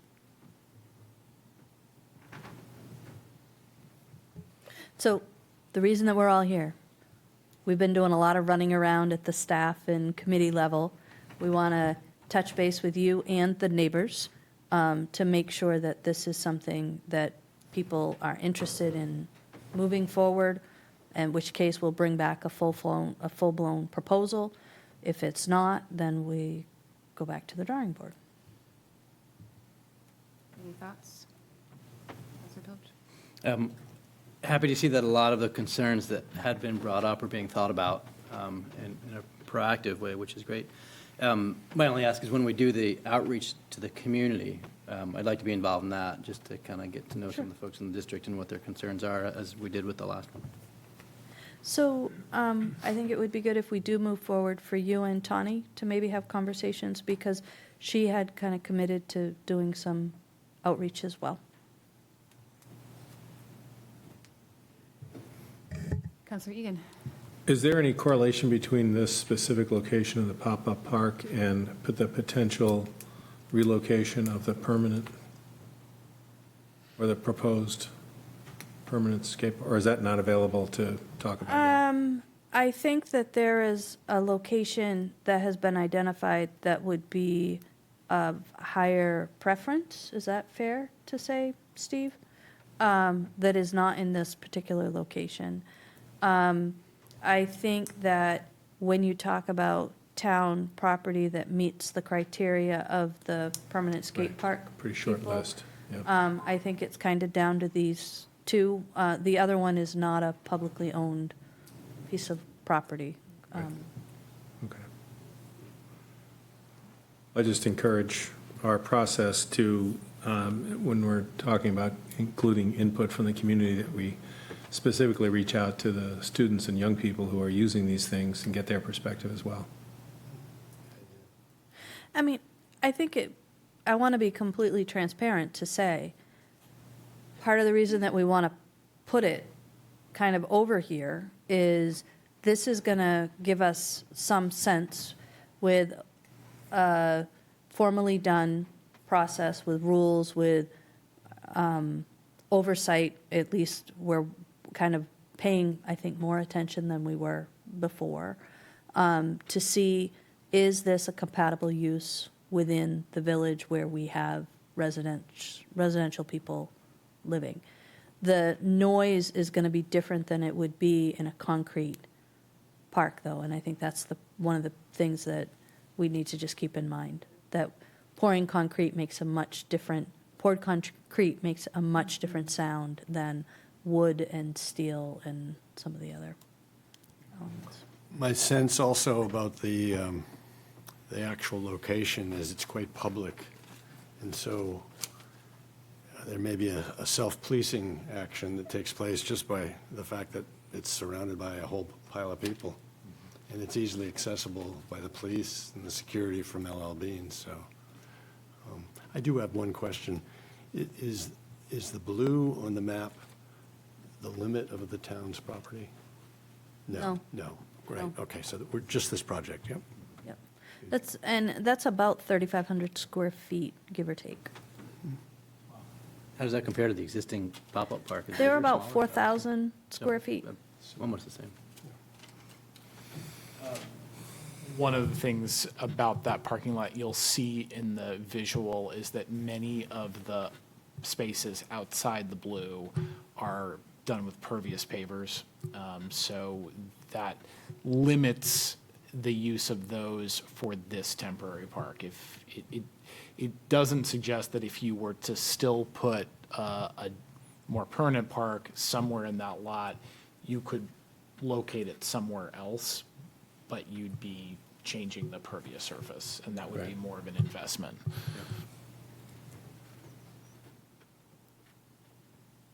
So it sounds like next steps would be community outreach and conversation, and Some feedback from the town council as to, is there at least enough investment to go out and have those community conversations and continue this discussion? That was kind of kind of looking for it. If we're going upstairs, am I taking another step? From a fiscal point of view, might be a momentum grant. That's money we've already allocated for a broad range of stuff. Are there any other asks for money from the town? So I think you're looking at about $750 for a bench and a trash can, which I think Earl, on July, okay, Earl's budget is, there you go, there you go. So not a lot. Yeah, and jersey barriers, I think we We can, already have those. yeah. is there any budget for like sound? Because we consistently hear that sound is a major concern from abutters. Would there be any possibility of something there, or? Like what? I don't know. I have never built a skate park before. Me either. Yeah. I'm looking at Earl, but. Hang velvet curtains. Yeah. I think it's tough because you're in a location where you've got hard surface all around you. It's going to be fairly open at some of the times that we purposely don't want cars to be all the way around them. I don't know. I think some of the things you could do with concrete, where you could build it up on the side to kind of start moving the stuff, I think is easier to do when you're pouring like concrete features and you're trying to build a landscape. With this, we really don't want to do that. Right.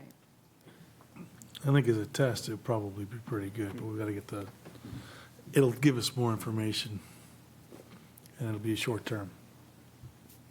We call that fail fast, fail cheap.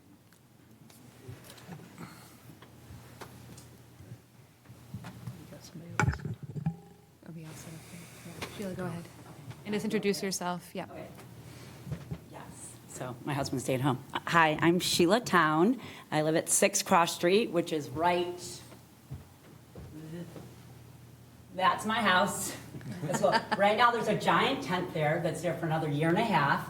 So all that parking lot's gone. So this lot has now been pretty full, like even in the winter. People are parking here because that's how they're walking there. Can you just go back to the microphone, Yeah, Sheila? sorry. Want to make sure the public can hear you. I've lived there for over 20 years. I've seen houses knocked down. The town's been great. Ella Bean has been great. When they were doing the tent, I reached out to them. They've talked to us. They brought us stuff. I live in that house, and 18, for over 20 years, there's always noise there. We built the condos behind our house. Our tenants are always saying, the cars in the parking lot, the kids are always hanging out there. There's nothing we can really do, but we'll call the police, they're not always, I'm like, why aren't they just doing a drive-through all the time? They're not. LL Bean, it's really hard to get out there. But we live right there, so that's fine. when we first moved there, skateboarders 18 years ago were there every night, and it'll be warm, so we open up our windows, and all you hear is ba-da-da-da-bum, ba-da-da-da-bum, ba-da-da-bum. You know, I waitress, came home at midnight, my baby's crying. I'm like, I just want to go to sleep. Call the police. The police were great. They're like, you know what? Kids, come skate outside the back of the police station. Whoever the chief was back then, the kids didn't want to do that. I have kids. I want them to do it, but not in the parking lot next door to us. We probably call, our tenants call, we call, you know, but there's always, and the kids do hang out there, which I don't know why they hang out there because it's in the middle, you know, whatever, but it's fine. The cars are booming. We got used to it. But after midnight, you know, no, thank you. And I don't think there's a lot going on there, and the police aren't there, and Alabine isn't there. You call, I call, I get the Brunswick people because we don't have so then they have to find a cop, and then the cop comes by, and then, but it happens all the time. And when I found out about this was Thursday, we got the letter.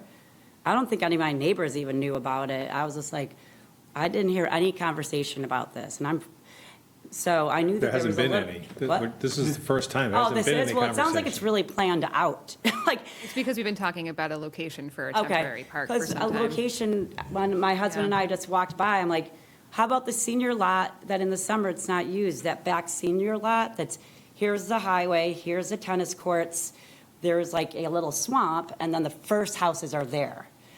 That place, those apartments are going to hear it, my house will hear it, tons of people walking by, and what it's going to, people are already hanging out there. Now they're going to hang out, play their music, and then skate too. It's just going to be one big thing, which is great, but I think that there could be another location for it. I just think that putting it right there would not be good. I mean, it's already kind of a skate park and bike park right now. So I would say I want to support, I'll be there, I'll be the first one to help fundraise for a skate park, but it cannot go there. I mean, not to be like that, but it would be, I have a tent here, I have all this stuff, but a skate park would not, there's not police coming by, and there's not, unless you're going to hire a attendant to be like, okay, it's from this time to this time, but there should be not. I was the one who got a garbage can in that lot that's now by the baseball field, because there was no garbage cans before. I mean, like, because people were throwing things. But I'm huge in the community. I support, I like everything that's done, but I got really freaked out and upset to hear that there could be a lot, you know, how about the community services lot? You know, but there's homes there. Well, there's homes here, you know, there's homes in town. And it literally is ba-da-da-bum, ba-da-da-bum, ba-da-da-bum. So and people hang out. So I'm really strongly against that location. But I'd love to help find a different location.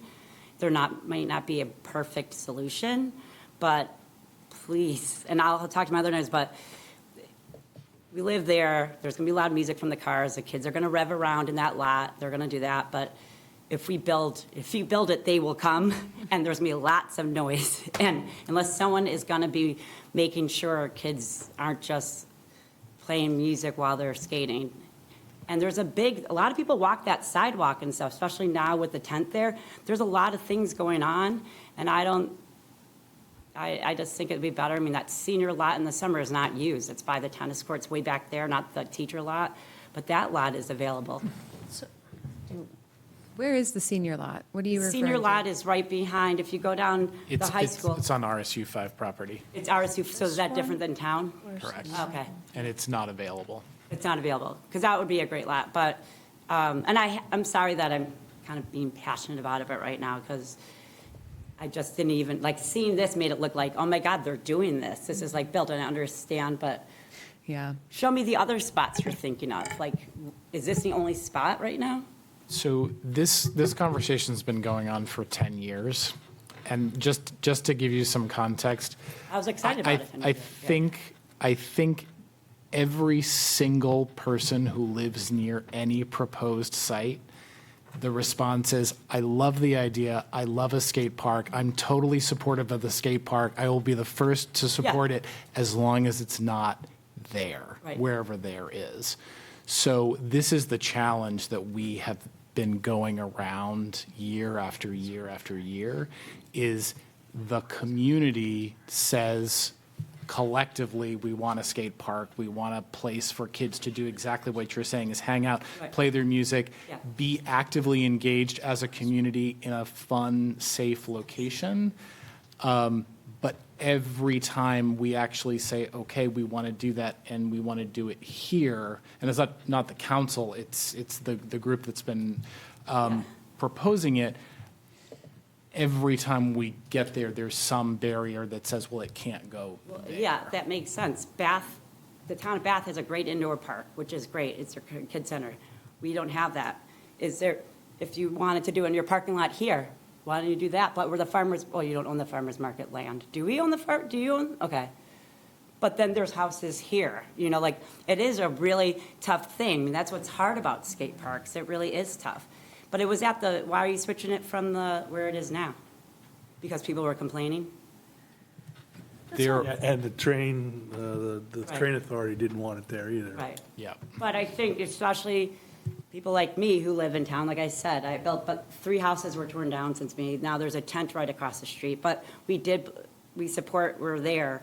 But if, I feel like that would be the tipping point, if there's that, right? Because I already have, they probably reported, like, there's already noise and skateboarding and bike going on there right now, you know, during the summer. It's like packed at 11:30 at night. My tenants are calling me going, so I just don't think it's a great idea. So I think, as Sophie was saying, part of what we've learned from the temporary park is that it can't be a free-for-all. If we're going to invest money into trying to create a place that is specifically for skateboarding, it has to be time-limited, and we have to be able to enforce the time. How are you going to, you're going to hire an attendant? That's the conversation that we're having with both the police chief, and he is possibly in the process of reaching out to LLB and security. So They rarely neither. have a security. Like, we call and we have the number. I want him to be able to finish his thought. Yeah, so, I mean, I'm in that lot every day. I watch the LLB and security go through, not every day, but more frequently, I would say, in the last year. I think a large part of that is the tent, that they have more customers parking in that lot than they usually do, even at night, because they've lost that parking because of the tent. So that circulating officer is there on a fairly frequent basis. We're not saying that we're going to rely on LL to do that. We have to have a plan for it. But again, we're just at the beginning of the conversation. So I'm hearing you say we need a plan, and I think we're all saying we need a plan. We don't have that How plan about a yet. location? You're telling me that you have a location, correct? We have a proposed location. How about a backup one? I think this is probably a great conversation for when folks get together with the neighbors. That's not a part that's going to get skipped in this. I think council, especially in the last couple of months, has been very careful to make sure that as we push this forward, we do have conversations with the communities that will be impacted. And I do, like I said, I've lived there for 20 years. LL Bean security at night isn't going around at night. Like, there's people like camping there, sleeping there, but it's fine. I love where I live. Like, I'm not going to, LL Bean even offered to buy my place. I'm like, no, I want to stay here. Like, I'm not complaining. Just let me know what's happening. But they're not there. And the police aren't always, because we have budget cuts and we can't even call, you know, like, they're not. So I was like, why don't they just park there on Friday nights and like just, you know, that's where they can sit there. But it doesn't happen. And it's after 8 o'clock, 9 o'clock at night is when this is happening. And LL Bean security, they have like the guys like, we're over in like Desert Road. We're over here. They don't have someone just for the neighborhood. You know, they have one guy who might be in Portland. Like, it's all changed. So I think that we can't rely on that at all. It is, I was one of those guys, and we drove down to Portland. Yeah, And we I would think- drive through the parking lot, so it's not all the time, but it was fairly regular, but it wasn't all the time. What, going, Through the park, we had to, we go down and check the warehouses down in Portland, Right. although I don't know what they're doing. I know they've cut. This was a long time ago, They too. cut but- it down to their staff is smaller and they have people who are just doing that. I mean, I've had relationships with them. I have them, you know, it's always like, hey, Joe, can you, and we'll send someone Madam out. Chair, we have 5 other items on our, I'll let you go. So Okay. I So just let me know, what is the next step? like, is this gonna go on? Like, So it sounds like the next step is conversation with the community, your other neighborhood members, with perhaps Ella Bean Security, perhaps Nate, Chief Goodman, and to actually hash out the possibility of some of the concerns that the you're. letter said something in June 9th, like if it decides that it is gonna move on, there's a meeting on June. Probably went out before we, Or is that The letter, municipal this is what I was facilities? concerned, but the letter made it sound like tonight was supposed to be all about it, I don't know, but it says, May 20th, which is today, share your input, do the participate discussion if the proposal advances. It says June 3rd, if it advances. How do we know if it advances? so one thing we've heard is that council wants to do more outreach. So advancing for June 3rd probably isn't gonna Okay. Thank you. happen. I don't think, given the work that staff needs to do behind the scenes, I would say we would be on the 24th at the earliest. And it sounds like it would come back to municipal facilities on June 9th with an update from staff. And perhaps update from council outreach. Yeah, Sheila, I'll reach out to you. I'm going to meet with Tawny, who's one of the proponents of the Yeah, park, Tawny's and I'll make sure that we I just wanna make contact you sure we're before the in 9th. loop and that I'll I make can sure of it. reach out to people, because that freaked me out, that it Yeah, looks like. I'll make oh my sure God, you're it's in the loop. happening. What's going on? I just found out about this. So that was like, that's why I got a little, so I apologize if I seemed a little bit. If you want, worked up. hopefully our sign-up sheet is still there. Yeah. There should be a sign-up sheet in the back corner specifically to make sure folks who want follow-up get follow-up. So if you want to just jot down your email so we make sure we have it. So we have Sheila's. You have my Okay. information. Yeah. Okay, good. Yeah. We can find you. But I want, yes, I'm sorry if I came off a little too. worries. upset. Yeah. It's just that I'm just so good at prepping that it looked I know official. that It first, shouldn't and so I'm have. like, what, forget it, but I didn't know about it until like this piece of paper, so I apologize, and, so, yeah, thank you, I'm sorry. Yeah. Well, I'm not sorry, I told you what I need to Thanks for being here, Sheila. There are times, find out, how are you? I'm- For me? of course, Okay, we got to move on with our agenda, folks. there are times when things move quickly, Yeah, but it might not be in this chamber, so That is very true. I'll keep you posted. All right, All right. thank you for your time. Absolutely. Earl, you are up for, or Caroline is up for an update on the electric tool lending library. I think it's Caroline. There she is. Hi, can you hear me okay? Yes. All right. So we are pretty excited. Your staff has been working hard to get ready with the launch of the electric tool lending library. You might remember this is a program that Freeport can brought forward with some ideas of how we could implement this in Freeport. We took some time working with Bob and Mason and FCAN as a resource to help us kind of go through some of the ideas further, get some equipment, and we've been working hard to implement it. So this looks like a simple little project, but I do want to take a minute to thank our staff because there's been quite a bit of work that's gone in behind the scenes. And with any new project, we've had to shift gear. So we came in thinking that there was a booking reservation system that we could get that would work for us. We quickly learned that if we wanted to control it, have it under the town's name, that wasn't going to be the best plan. So we worked with the staff at the library, and we will be using Minerva, which is the library reservation system, to pull off this program, which I'll tell you a little more about in a minute. So thanks to Winter and her team, because there's a lot of data they need to pull together and put permissions and a lot of behind the scenes stuff. One of the second little hurdles we had to get over is you funded a construction project at Public Works. And so good news is they started. Bad news is that's where we were going to have people picking up tools. So thanks to Josh, our new manager at the transfer station, and Dylan, they were open to us shifting gears and hosting this at the recycling facility out on Hedgehog, which everybody goes to pretty frequently. So the location will work out really great. And then Earl from Public Works and Pete have been doing a lot behind the scenes to order equipment, get equipment. Min, our assessor, has made tickets for the equipment, so we're almost ready to launch. So the first week in June, you're going to see us go live you might see a little advertising as soon as next week for the electric tool lending library. We are excited to share that we decided after talking with FCAN that the snow blowers weren't something that really was going to be the best fit for the program due to the timing and just the operation.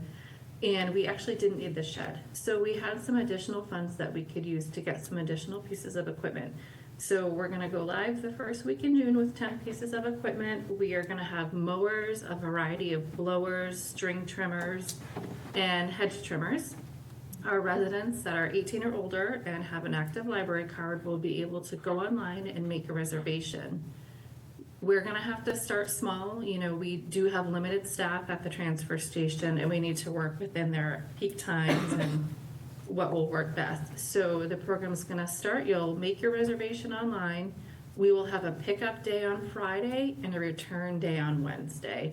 So those will be pretty solidified days at least to start the program. So you'll get a good number of days. So you'll take out the equipment, you'll go there, they'll give you some information on how to use it. You'll return it there. We'll have 48 hours to review it, make sure it works, and put it back into Minerva, and then the next person in line can get their tool. So that's a quick snapshot. I'm not sure if there's anything I missed or if you have questions, but I'm happy to answer them for you. I have a question about liability. Are the tools being chosen in a manner that would make liabilities unlikely? We hope so. We've had serious discussions about this and risks, and I think, you know, we had internal debate as, you know, staff, things we wanted people using and didn't want people using.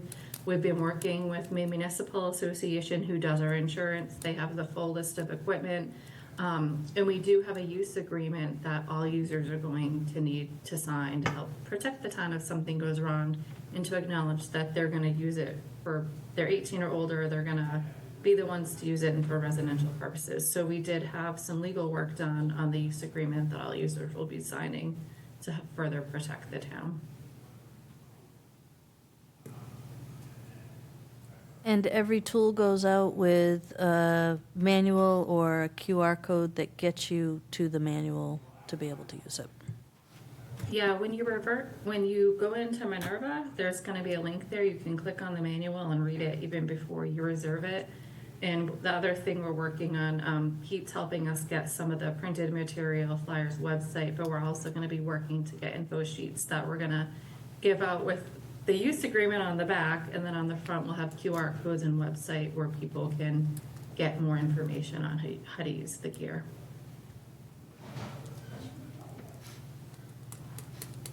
Very excited about this. So thank you for your hard work on making this work. And I was talking to Winter about this at the barbecue, and I'm happy to see the collaboration here. This is good. It's been a fun collaboration behind the scenes. And I will be getting a leaf blower pretty much immediately. All right. June 1, Caroline, is that what you said the launch date was, June 1? Yeah, we hope to launch it so the first pickups could be that first Friday in June. It is cleanup week and next week's Memorial Day, so that's the schedule we're shooting After for. that, yeah, right, sure, okay. Okay, any other questions for Caroline? Great. All right, so now we're going to move on to the budget workshop portion of the night. So we're doing Public Works in Winslow Park this evening, and we will start with Winslow Park. Just got to pull it up.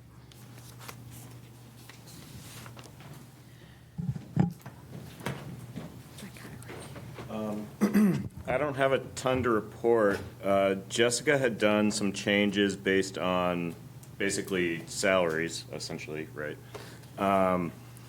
I was a little worried about that, and I talked to her about it today, and we'll continue to talk about it. We've got some projects coming up, including work on the farmhouse, some docks that need replacing, and bathroom renovations that have kind of been put off that we should have done this year, but we're not going to do until fall. So we'll probably come in way under that capital budget this year, but I'm gonna go more than 50,000 next year. I'm just gonna bring that up. I think it was just that, the lawnmower budget, because I think that we're gonna need another one next year too. And what was the last one that I talked to you about? Farmhouse maintenance. And the farmhouse, yeah. So those are really the only things that we adjusted very much. Aside from that, I think the budget pretty much stayed the same. Yeah, sorry, I was just going to say, there were some adjustments that I took the liberty to make based on revenues coming in to kind of balance the budget. And essentially what Neil is telling you is that you can probably expect Winslow Park to project at this point to overspend the budget unless we change it before adoption. But my caveat, and I've said this in the years past, is there's, you know, a robust fund balance. I was trying to find an appropriate word. Our reserves stand at about $1 yeah. million right now. So there's enough in reserves that, you know, my recommendation at this point would not be to adjust the budget because I think it can be absorbed based on past savings that has been experienced and what he's intending to experience in this year for shortfalls. So that's kind of where I'm at with it. But Neil and I both felt it prudent to at least bring forth to you that if he had the gold bar standard for his budget, he would increase those lines that we just talked about. But I'm happy to work with Jessica on this, and if it does tend to be a little more money than we think it's gonna be, we'll come back and talk to you guys before we do anything, so. But they typically, as this budget is all based on user fees anyway, so, you know, you're talking about significant revenue coming in from the user fees of those that use the park, so. We're actually up about 30% so far going into the season this year, so. That's great. Great job, thanks. If anybody has questions, line by line. So you can. Not line by line, but in general, my understanding from listening to this several times is that the operation of Winslow sort of acts like an enterprise within town government.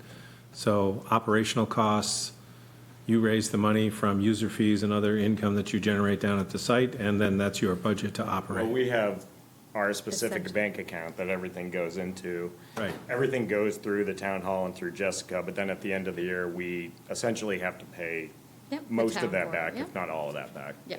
Right, okay. You're correct. And so that's on the operating side, but on the capital side, is that also in that same enterprise Yes. category? Or is there an allocation out of the more traditional So town's typically, capital the budget? capital items for Winslow Park are within the operating budget because they are established through user fees and Okay. kind of like you said, in That's what I thought. Yep. At one point, we did have an article in the capital plan for Winslow Park, you know, activity. But we've found it just as easy to keep it separate as its own Yeah, enterprise. okay.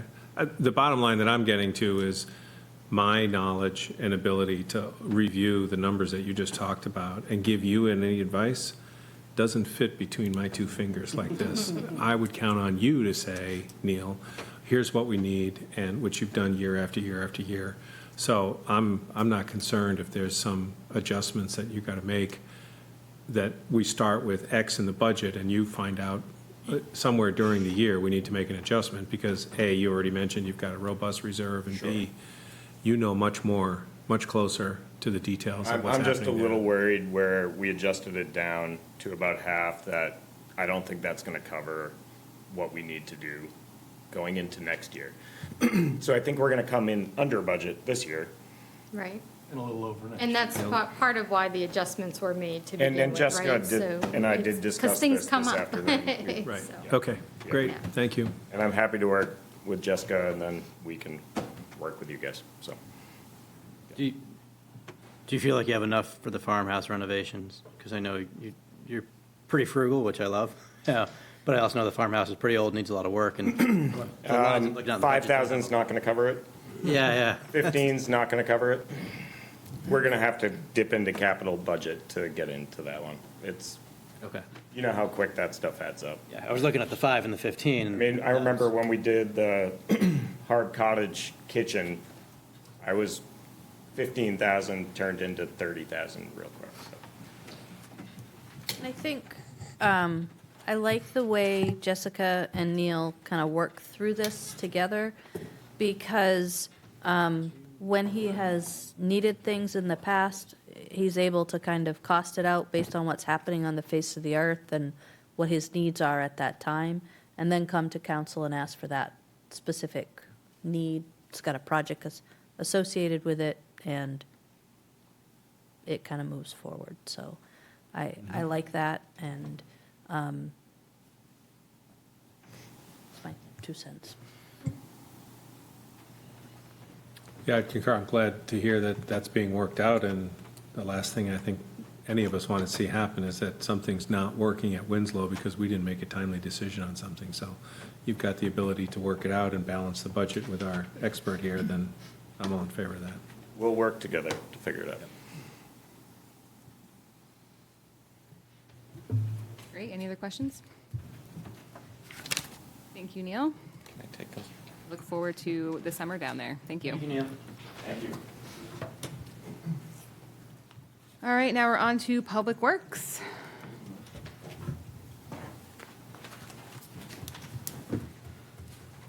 As with the other departments, I guess I would open it up to council with any questions based on the documents before you. Trying to find the page in my packet. In the small packet, page 21 is the start. In the large one, second. You're looking around page 211. Thank you.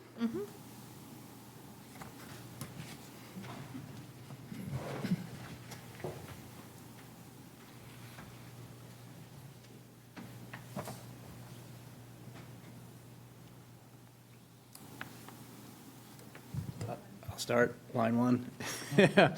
I'm looking at the first 2 lines together because I know regular salaries and overtime kind of go back and forth a little bit. But if I look at the last 2, the actual 24 and then projection for 25, we're in the $770,000 range, and then the $850,000 range, and then in this coming year we're over $1 million.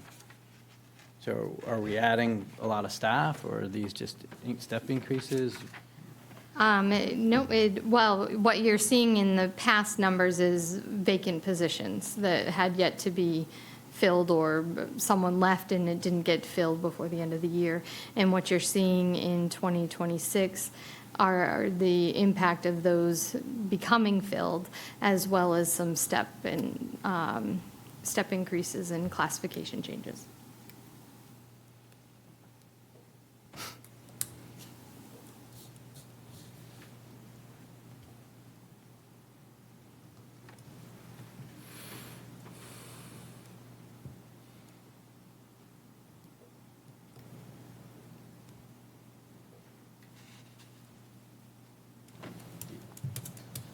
Can you talk a little bit about the recycling center fees? These are the expenses. Seems like there's some significant year-over-year increases, and just generally what's driving those. And then can you talk a little bit about engineering and how we're managing projects and cost, and knowing that we have had a significant change in that area of town government? Yeah, so in looking at recycling, your increases are primarily sorry, I'm trying to get to that section, make sure I'm.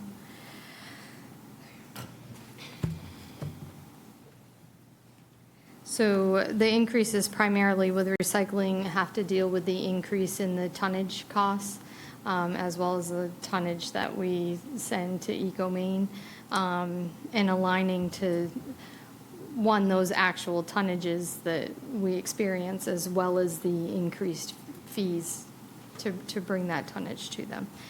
And that's in almost every single one of those lines that increases. Is that sort of industry standard? I mean, what's driving the cost of that? I sat down with Roderick here. We sat down and talked about this. Step up to the microphone. I'm sorry.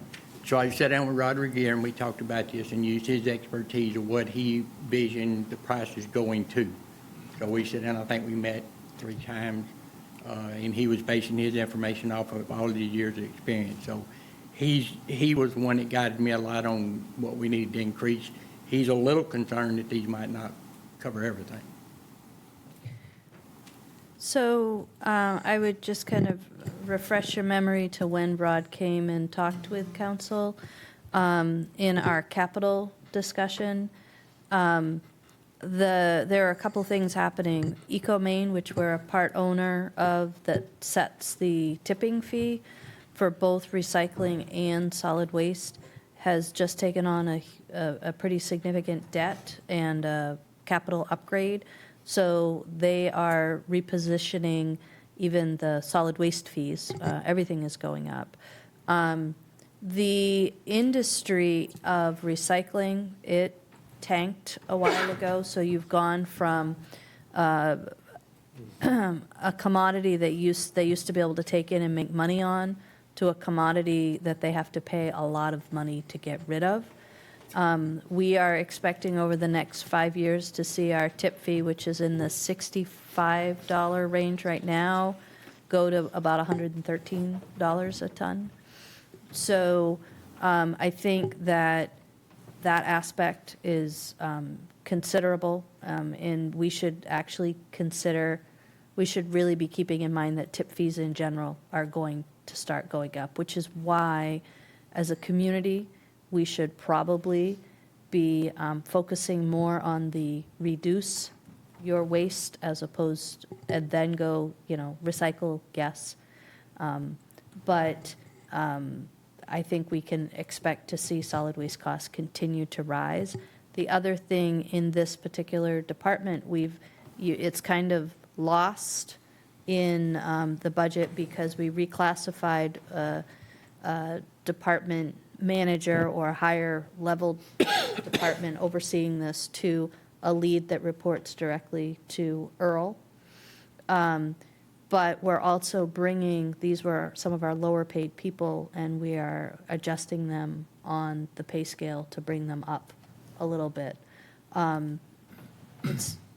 We have been down people there for 6 months and are still trying feverishly to bring people in. So this is a hard place to bring people in. Is this the point at which we could raise the question about the silver bullets on the hauling fee? I'm looking at the hauling number, and I guess my first question is does that also include the rest of the hauling, even from the transfer station, the compacted, so that we wouldn't be eliminating that number, but what would be if we were to reduce the transportation of the silver bullets, what is that amount if we were? Don't have that. Okay. I don't have that amount right now. I do know I wrote it down. I'm going to say, I don't want to quote you. You get excited if I told you what it would do. I know that had been a discussion about how much that would take out of the budget, and I'm going to be honest with you, I wrote it and it's sitting on the corner of my desk. Okay. Because I think even if we were to, if you had to guess, is that more than half of the transportation, or is it less than half of the hauling fee? Are we both silver bullets? Yes, yeah. We have the one by PD, it's empty twice more than the one on Hunter Road. Right. I'd say you'd be close.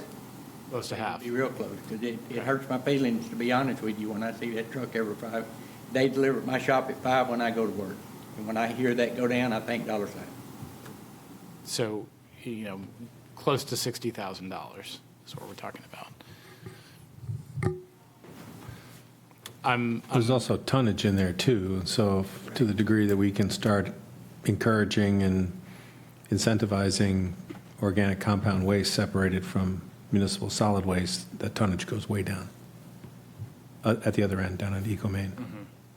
Being that those, Mr. John, if you will allow me, being that those are not compacted or they're not, when they leave there, it literally has over half a ton of material in it. And it should be somewhere between 5 and 6 ton. At the recycle facility, that's what we get there, but those roll out of here with about almost a half a ton in them. But I'm paying the same shipping fee or hauling fee as the one coming out As a of the land. compacted one, yep. And the early reports of the change in hours for the recycling center are that use is up, early mornings? I will, the town manager will throw something at me now. We have got a lot of good comments about the hours changing. Staff liked it. I mean, they like the 4 days a week. But we have seen an increase in people coming in the morning. I was out there the other morning talking to Dylan, one of the people, and there was 4 or 5 people pulling in, and it was like 7:10, 7:15, so it's going over good. And what are the lines like at the recycling compactor these days in the morning, at the? About normal. Look, you know, it gets a little packed on Friday and Saturday. They, as of right now, only have 2 people at the recycling facility. So we are transferring people from Public Works on their time off to go work on the Fridays and Saturdays there. A little bit of good news, I do have a couple interviews that's going to happen this week for them. So what I've seen, and I haven't heard, Josh hadn't told me any other difference, it's been about the same. Okay. Could you talk about the revenue we get from the stickers and the garbage cards and how it compares to the cost of hauling and tipping the garbage? Well, let Jessica answer that one.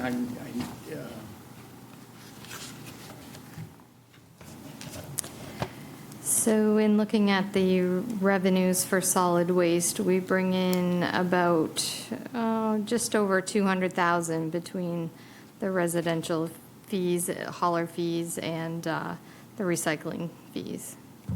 That doesn't include the demolition, though, the weight, disposal by weight. Is that just the garbage cards? No, that's more than the everything. garbage, that's the 200. residential solid waste, any permits, and then the cards. So just over 200,000.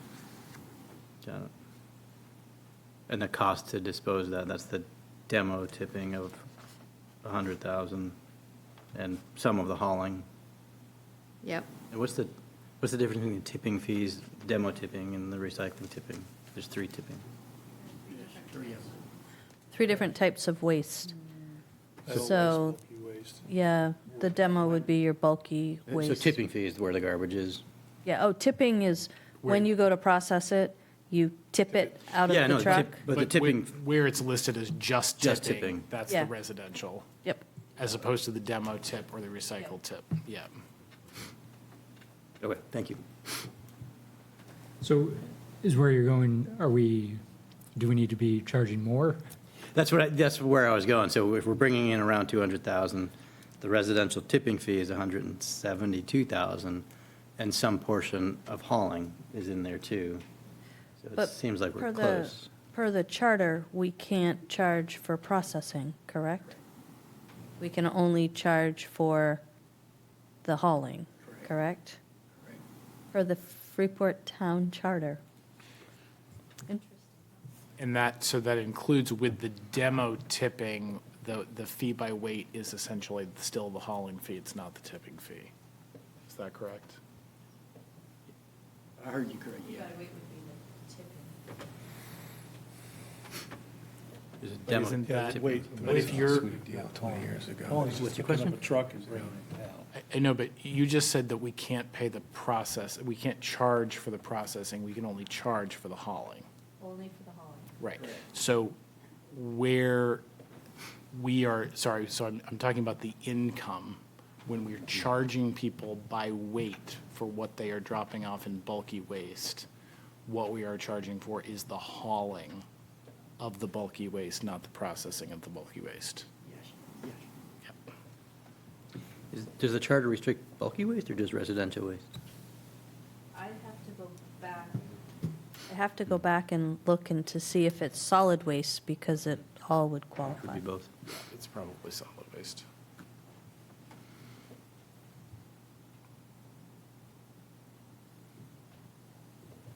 And just for fun, Sophie, what's the process for changing the charter?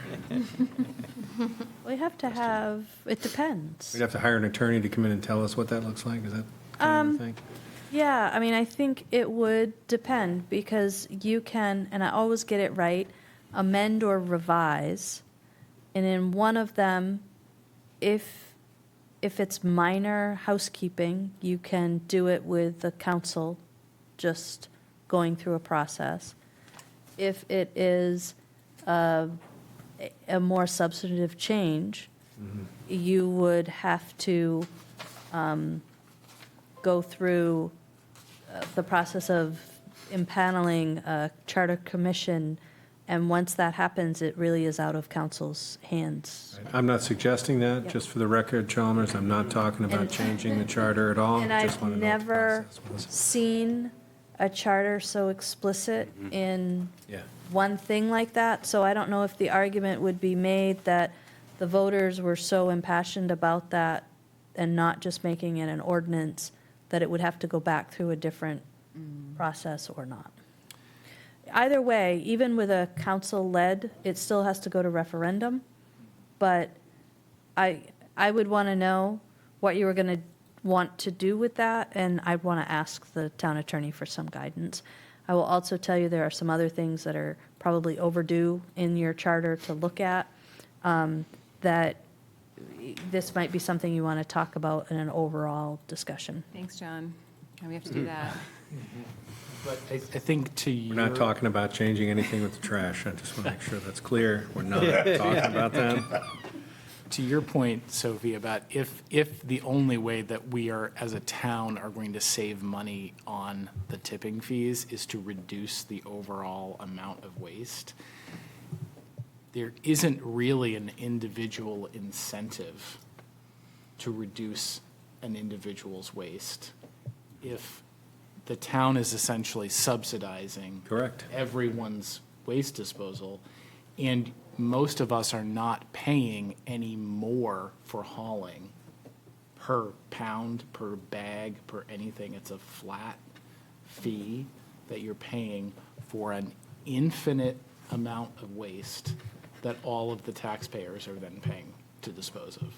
Like, hey, Well, you have a well, garbage no. card that you pay 90 Yeah, you cents. Not if you have another hauler, not, yes. if Oh, you're- for if hauler, you're you're- paying your if you're- set fee If per you're month, yeah. taking it to the recycling center and you're paying by card, yes, but I don't know the percentage of people in town that do that versus have one of the commercial haulers remove it for essentially a flat fee, regardless of the amount.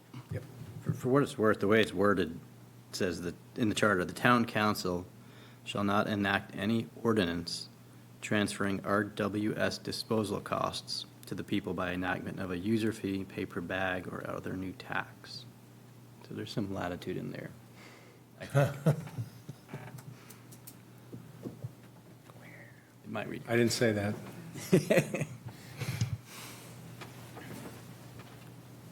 And then we can keep talking about waste and potential solutions. No, unless it's about getting rid of the silver bullets. Yeah.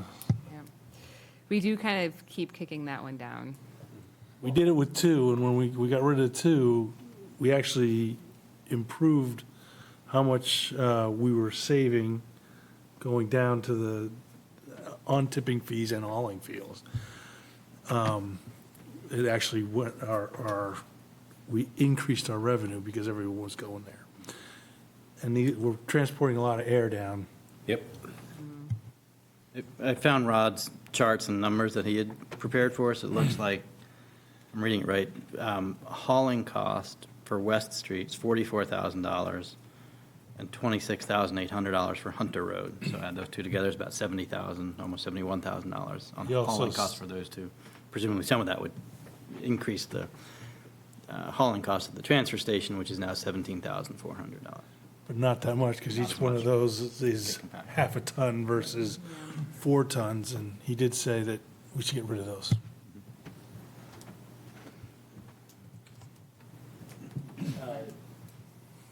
Are we open to making a recommendation to the staff at this point about that, or are we just gathering information? We had sort of talked about this when we did the capital improvement plan of, we had sort of recommended it to staff softly. I think the appetite is there. Because I think my concern was the increased pressure on the compactor at the transfer station. Were we prepared for the increased volume that was going to come there? And I guess we talked about the possibility of buying a second compactor slash baler, which is not in this year's capital plan. So I guess my question is, are we ready to reduce this option if we don't really, if we're not necessarily prepared on the other side for that increase? I thought you would ask for that to be included in a future year, right, to account for that compactor in some future year. So I would answer no to your question about should we do anything this year. That's my personal So opinion. we're still trying to figure out what that would look like and get a cost for that, which is why we didn't add it in already.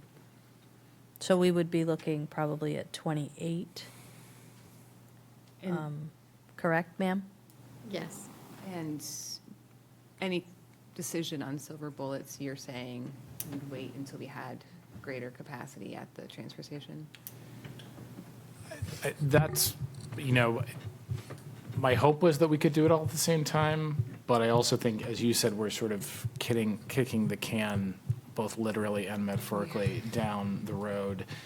One option would be to do what we did before, which is to cut the number in half. And, if we were to eliminate the Hunter Road Silver Bullet, and which would put more pressure on the public safety one, but also would help start to redirect some back to the But again, station.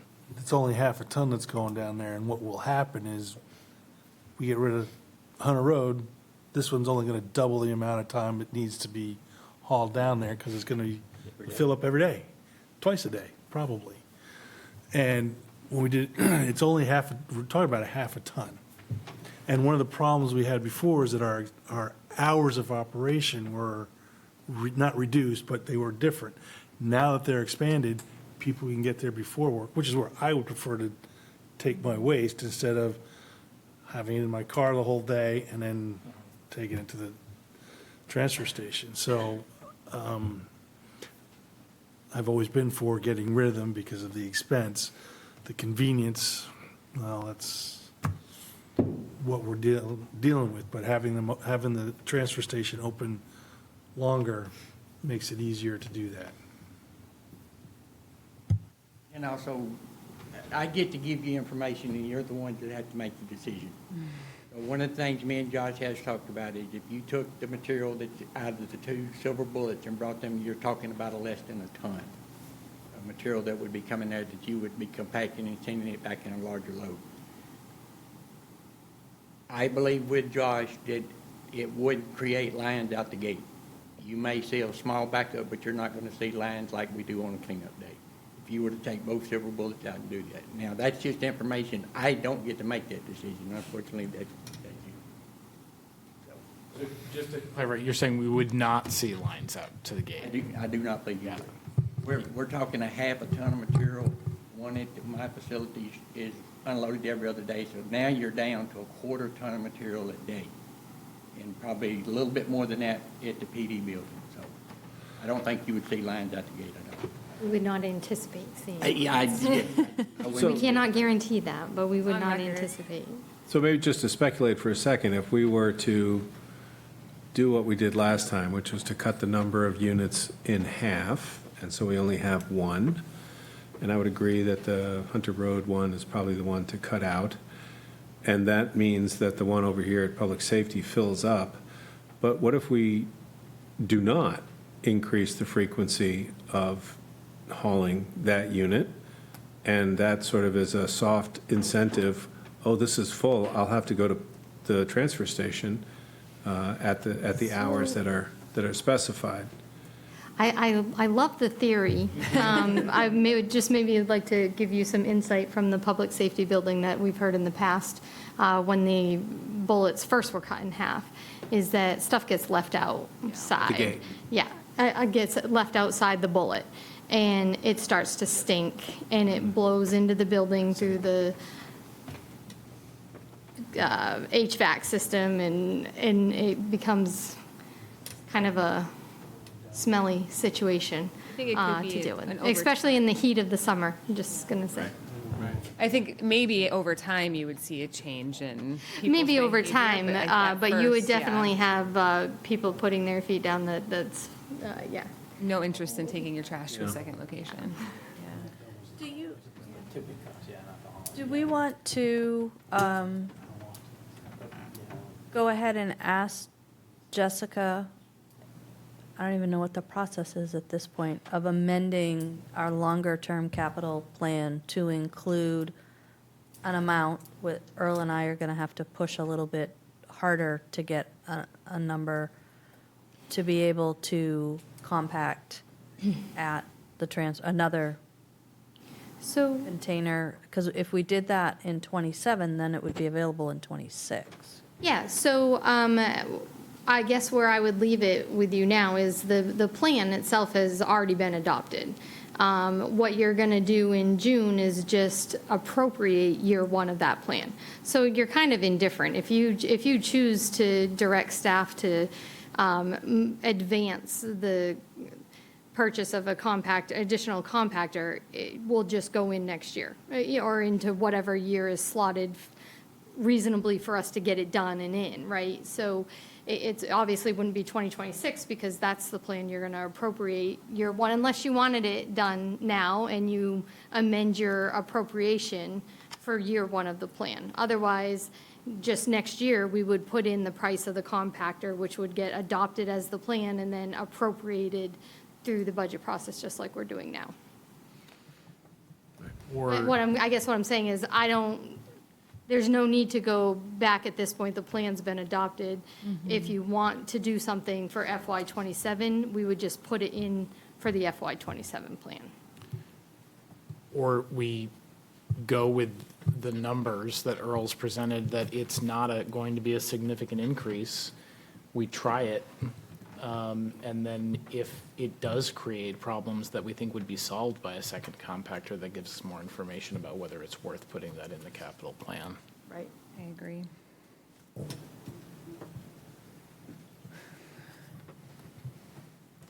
How often do we haul the West Street Silver Bullet now?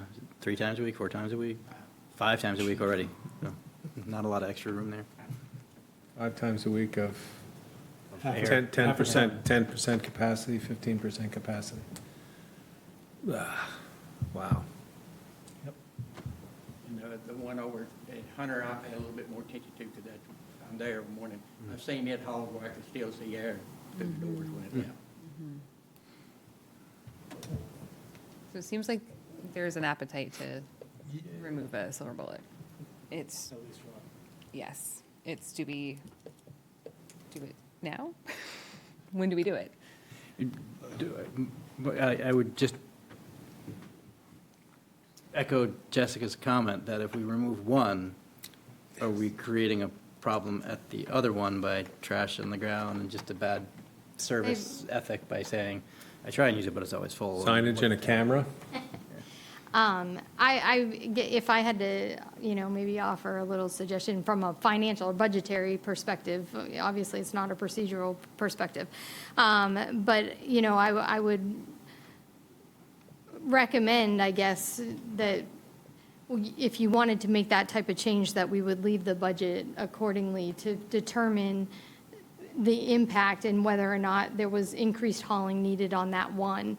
If it had to go to more than once a day because of, on the weekend or something like that, or if it had to go to 6, just to see what the impact of that would be before,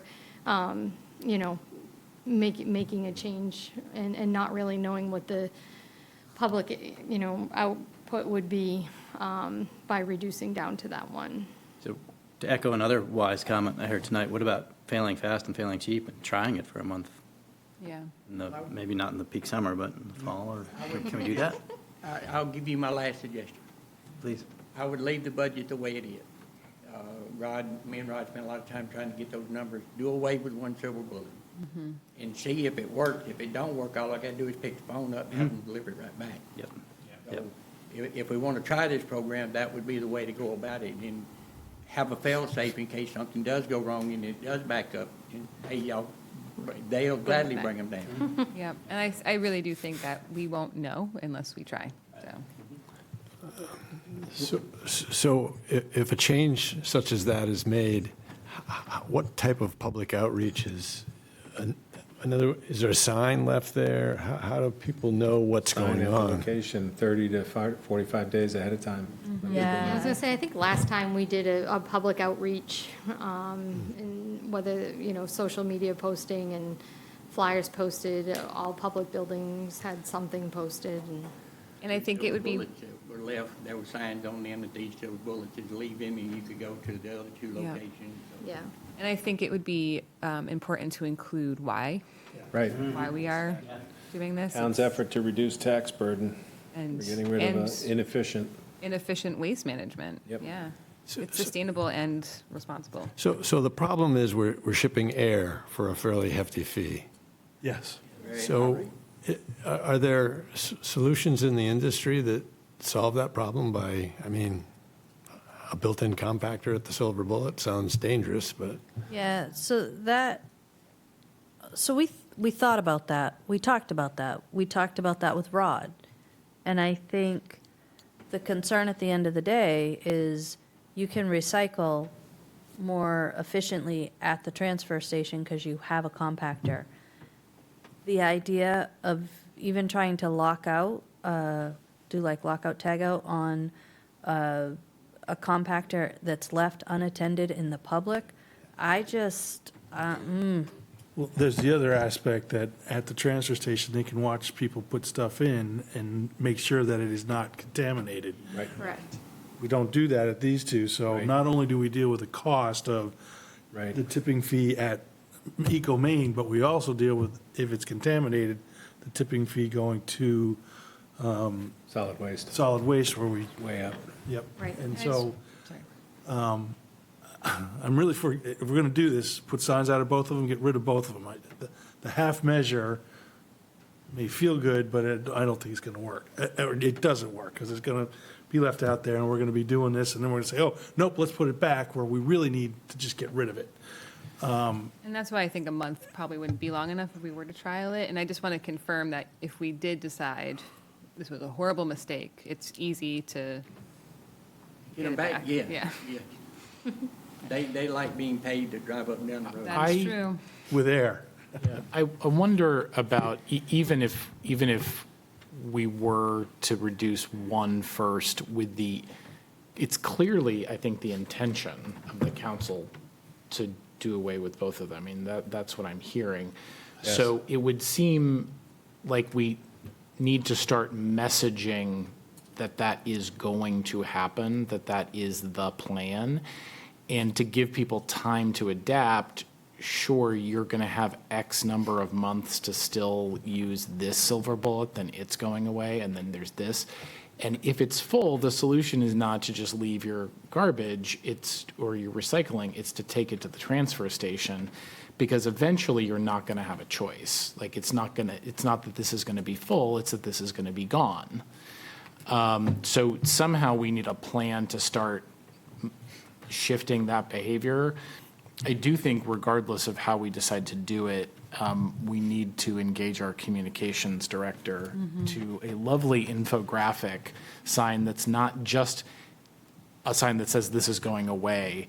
It's a sign about why taking your Education, recycling to the transfer station is much more efficient environmentally and economically.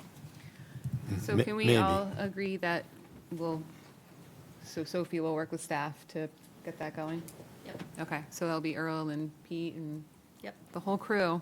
And on the sign, you can put, here, our transfer station's open from this time to this time on Yeah. these days. And So is the only alternative to take our waste that we used to bring to the silver bullets To the recycling center? Are there other alternatives? Because this ought to be gamed out.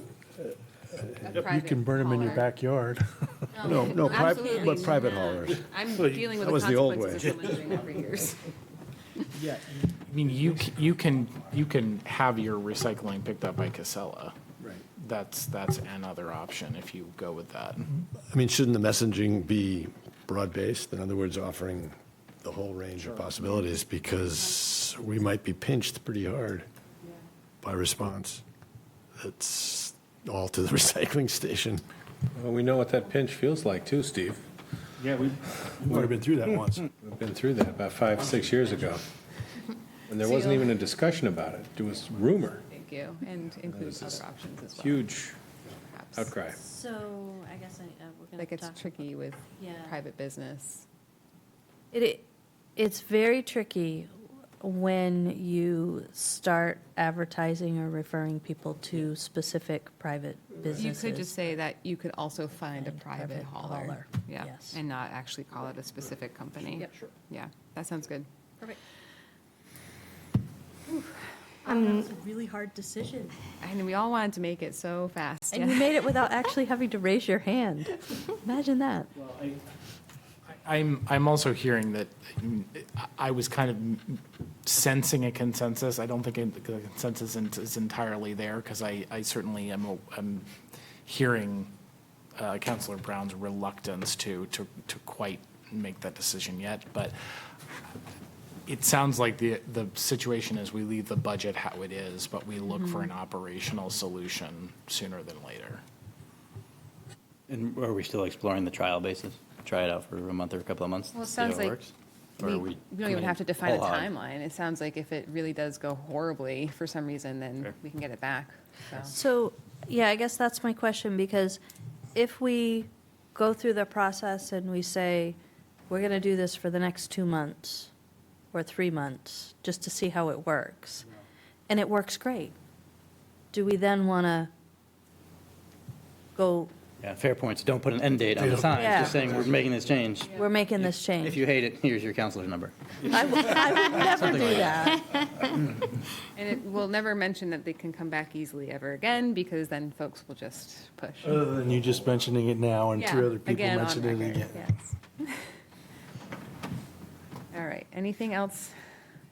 That feels good. We've talked about waste. Anything else on the public works?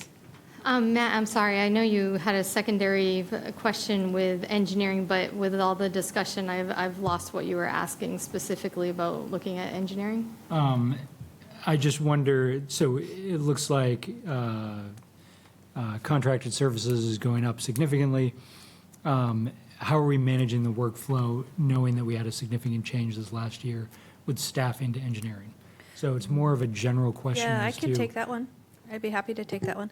So we were very fortunate that the town's previous engineer, Albert Pressgraves, agreed to come out of retirement and help us on a very economical basis.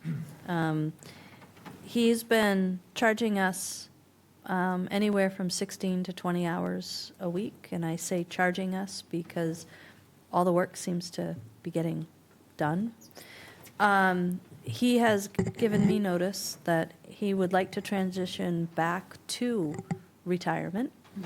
So you had previously had Medi here, and we had budgeted for an environmental services person. We elected not to fill that position to see how it would work with Albert and with Earl assuming the role that Earl assumed. And Earl has surpassed my expectations in terms of how he's is representing us in the region and with vendors and consultants and DOT.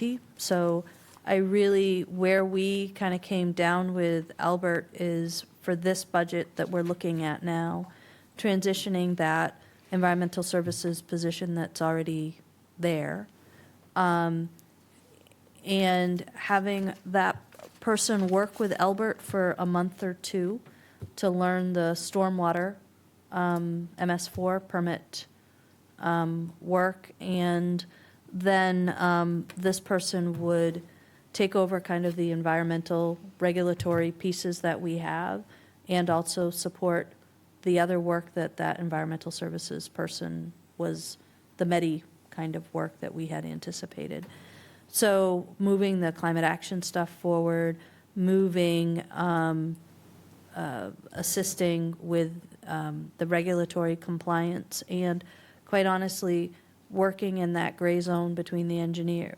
There's stuff that Albert does that's not engineering that Earl doesn't have the bandwidth to do, so we'd move some of that into that position as well.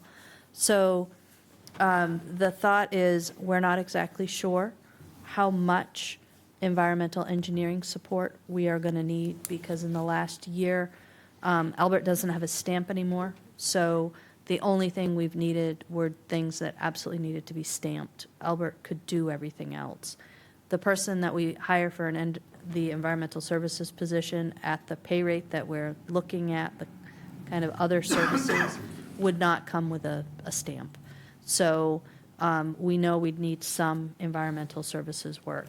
We also know that the person that takes on that work would have to be very proficient with GIS. We have done some GIS consulting work, which for our MS4, we would probably need to bring the new person, I'm going to guess, up to speed to some degree with that. So what you have here is $25,000 more in the consulting line. If you look at where Albert is going to end up, because he's not a consultant, he had to be taken out of a wage line, but we don't adjust budget, which is fine.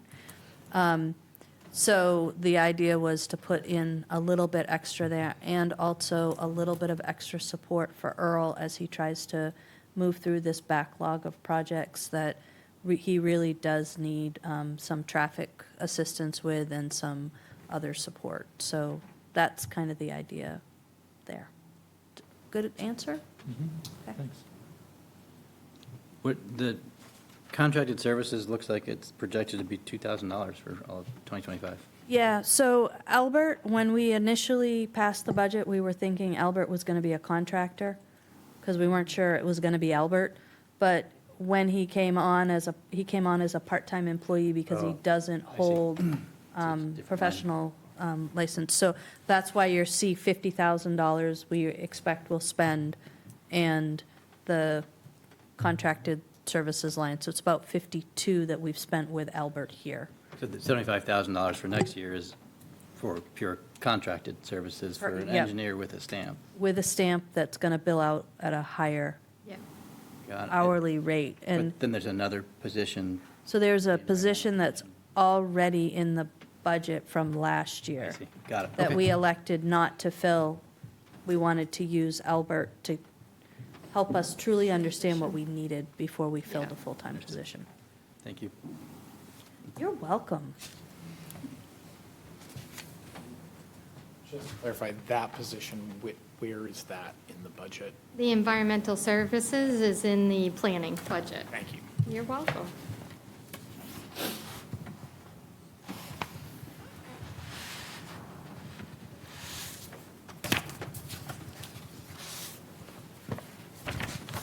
Any other questions for Earl and Jessica?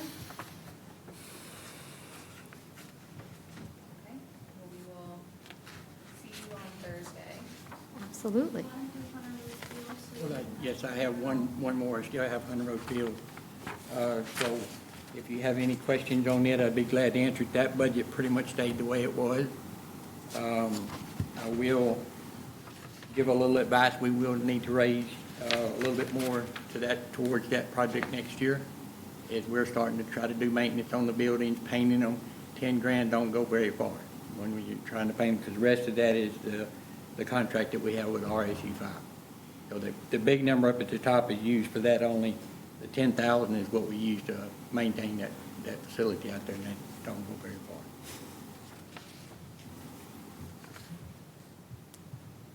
My grandkids play sports out in those fields, and so I'm out there quite often, and what a gem. What a beautiful job you're doing. Yeah. And And you will see some, when we start talking about repairs and things that need to be done, those will be items, depending on their value, that start approaching into the capital plan versus this 10,000. So it'll be a balance that staff talks about, how that gets reflected.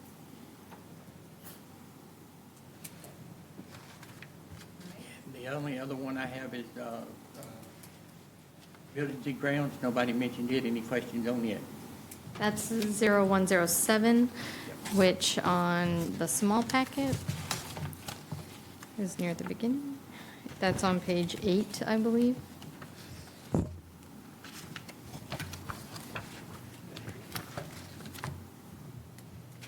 Does anybody need the large packet number? 199? Starting 198. What was the small packet? 8.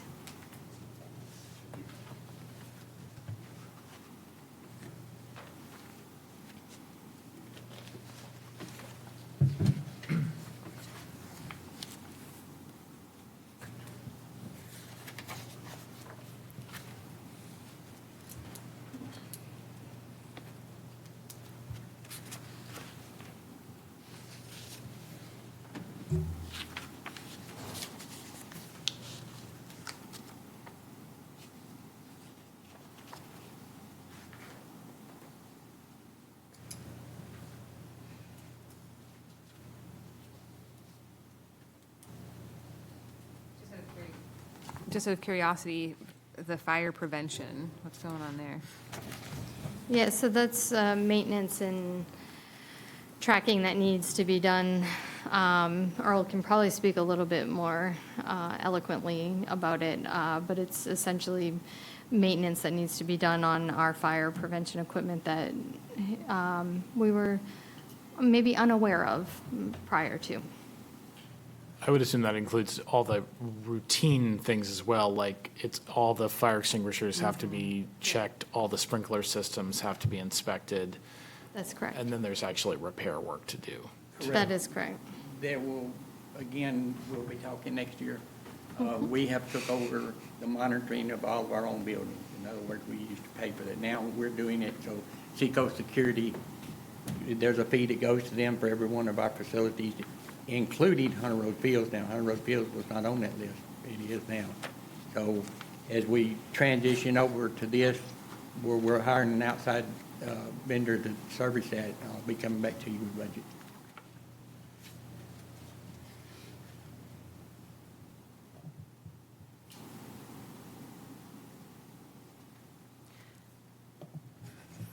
There's been talk about sprinkler systems here, not in this budget, though. Is that right? Where's that Didn't going? have a choice. Those got fixed because we had a leak that developed in the back. So this past weekend, they come in and replaced that pipe. Oh, so it's not an extensive replacement? No, sir. Everything now will be maintenance after we put the new pipe in. Phew. Got cleaned and it's all ready to go. One word for it.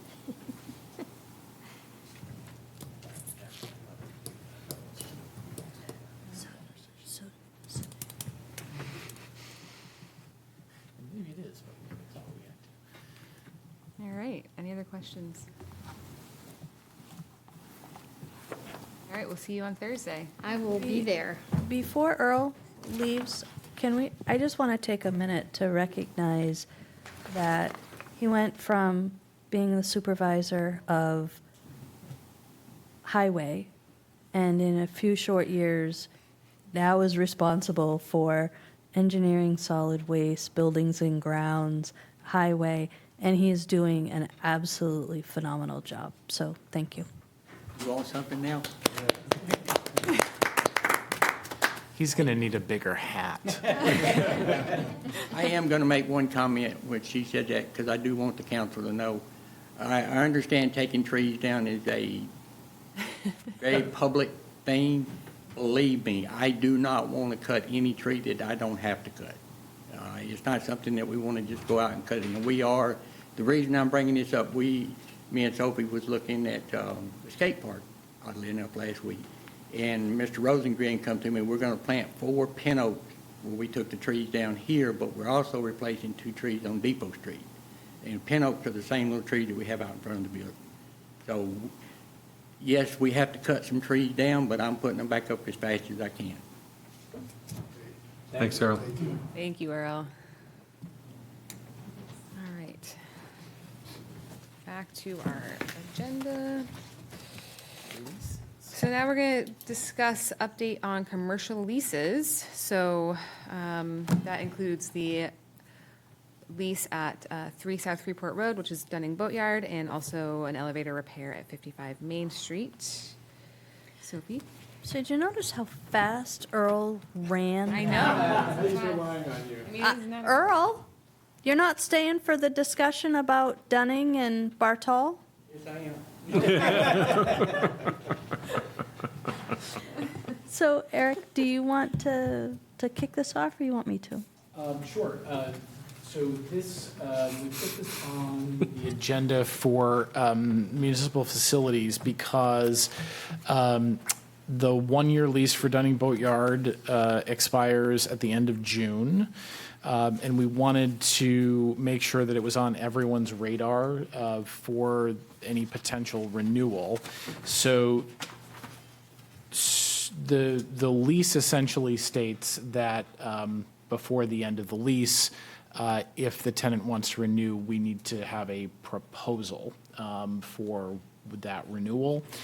Sophie reached out to the tenant, who came to both responded by email and also came to the Municipal Facilities Committee, and simply stated that he would like to renew that lease with really no amendments to that lease. So while there was a lot of discussion and rewriting and revising last year, neither party particularly wants to go through that process again. So, and Mr. Becker is here, of course, and we can ask more questions about that. But essentially, at the Municipal Facilities Committee, we had a brief conversation, acknowledged the fact that Mr. Becker's business model of what he's able to do at that site has been significantly limited by the revised understanding of the town of how much of that lot we can actually lease for commercial purposes that is outside the right-of-way and outside the intertidal zone. And the tenant has had to reshape what he's able to do on that piece of land. But as far as the committee can tell, he has been living up to the requirements of the lease. There was an earlier conversation we had back in the winter where we had a request to allow some temporary storage outside the leased area, which we granted, and the request that we made in terms of the timeline of when those materials needed to be removed was followed.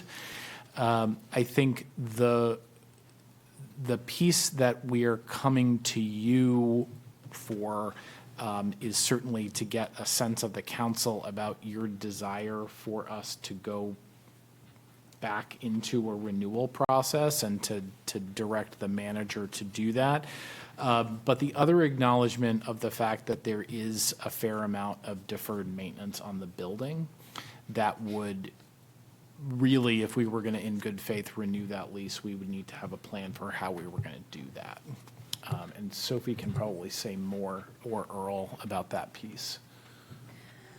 So our insurance company is telling us there are a few things that we absolutely have to do there. Painting it is one of them. At the last Municipal Facilities Committee meeting, Earl and I agreed to try to get some general budget numbers by the June 9th meeting to report back on. And the only thing that the insurance company is asking that we add to the lease is some language about expectations for access to the building for code work. So I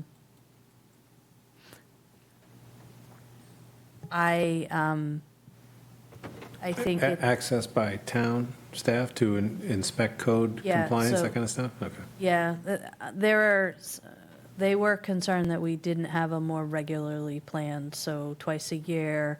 I wasn't at the inspection, Earl, were you there with Rob? 1 to 2 times a year. Yep. And it would be a MMA. I would take Rob? yes, and we would go, Oh, Rob. Nick. And Sorry, Nick. our code Yep. enforcement officer and go out and do a walkthrough at least once a year. Yeah, okay. That's being requested by our MMA. So that, the deferred maintenance, is that, how does it interact with the lease? We'd have to do it either way, or? Well, I guess I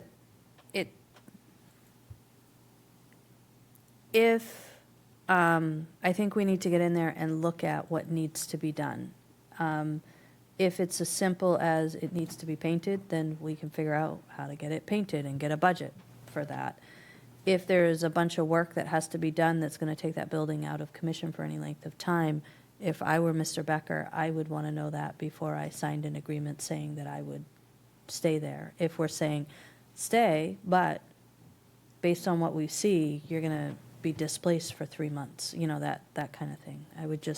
I think if we're going to renew and we know this has to be done, we should do the due diligence to get the budget and make sure council knows what that means and make sure Mr. Becker knows what to expect. And that's on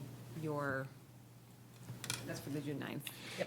And so one of the things that the committee asked for the staff to gather and is still in the process of gathering is, the other piece of this is because we readily acknowledge that we reduced the leasable space, we also reduced the amount of rent. And so one of the things we want to do our due diligence on is to understand, based on the amount of maintenance to that building, how fast might we recoup that cost if even within 1 year of rent? So trying to have a better understanding to come to you at a future meeting to say, this is what the building requires and this is what the forecast of revenue is from that building. That seems like important information to have for council to understand.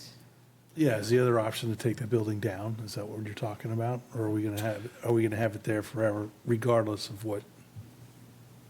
And I think that's kind of the question too. If we've revised our understanding of what the commercial viability is of that building, I think that opens a number of questions. Is that the building that should be there?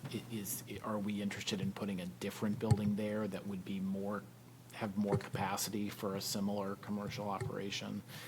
There's all kinds of questions, I think, that come up at that point. Where does that building fall on the historical plan? It's from the 1970s. Okay, I'm just asking. 60s? I have to go back and look. I have pictures of when it was being built. They're in color, so. Okay, I was just asking, that's been there for a while. Not this is that building, but that whole area's been there. But yeah, I mean, that building was built by Mr. Dunning, so. So it sounds like we had to figure out the financial feasibility first and foremost of the building and insurance liability, et cetera. And then if it seems reasonable to move forward, the question is, do we want to continue to lease it out? Yeah, just if you're looking for opinions, I would say I'd like to gather the information with the intent of renewing the lease. It's feasible to do. Especially, I think, since we didn't sign the lease until October. So we haven't had the full year. Yeah, but just to give some guidance, that's our intent anyway. Yeah, I agree with that intent. And it should be longer than a year this next time. And I think that also, to your point, Chip, the length of the lease would also kind of be part of the question of how are we recouping the cost of doing the maintenance. And I think it sounds like maybe doing some sort of inspection is also a requirement of getting more of that information. Does that give you what you need? I think our need was to bring this up to council and make sure that municipal facilities was on the right track. Absolutely, and I think that, so you'd have the municipal facilities meeting on the 9th, and then our next council meeting is until the 24th. So that, the lease is what, July 1? So that would be a very quick turnaround on decision. But we'd have the information on the On the 9th, and Have a recommendation from a committee, which Okay. you usually, Yep. I mean, most of the time you kind of. So it won't be like the tenant, not me. It won't be like the tenant is waiting until the 24th to have any indication of if their lease is, yep. And I'm assuming that Mr. Becker will be with us at the June 9th Municipal Facilities Committee if we need to have some back and forth there as well. But I think we'll continue to be gathering that information, and it seems like we probably would get to a consensus pretty quickly. Yeah. Great. So number two. I'll just add that I've heard lots of positive comments about the physical appearance of the Dunning Boat Yard, and I drove by there last night with my son, who's a boater, and said the same thing. So, looks really good. Agreed. The next one is the elevator repair at 55 Main Street. This has been kind of an ongoing saga. Just to make sure everybody's on the same page, the elevator was working smashingly right until the new tenant moved in. And I'm not saying it has anything to do with the new tenant. It's just the old cylinders let go in the unit. They don't make them anymore. The choice was to spend $80,000 to replace the cylinders or hydraulics, right? And, or put a new elevator in, which will run you probably in excess of $250,000. Probably more. Yeah. So we moved forward, we made our appropriate notifications at the time. It is really difficult because the elevator vendor is not the same vendor that makes the parts. The person who made the parts is in like Texas or some place far away. And it was difficult to get that through the process of getting it built. They have been built, and we have started the repair work. It is difficult. Earl has been trying really hard to keep people abreast. We're learning some things in the property management gig, and one of those is sometimes you can over-communicate with people.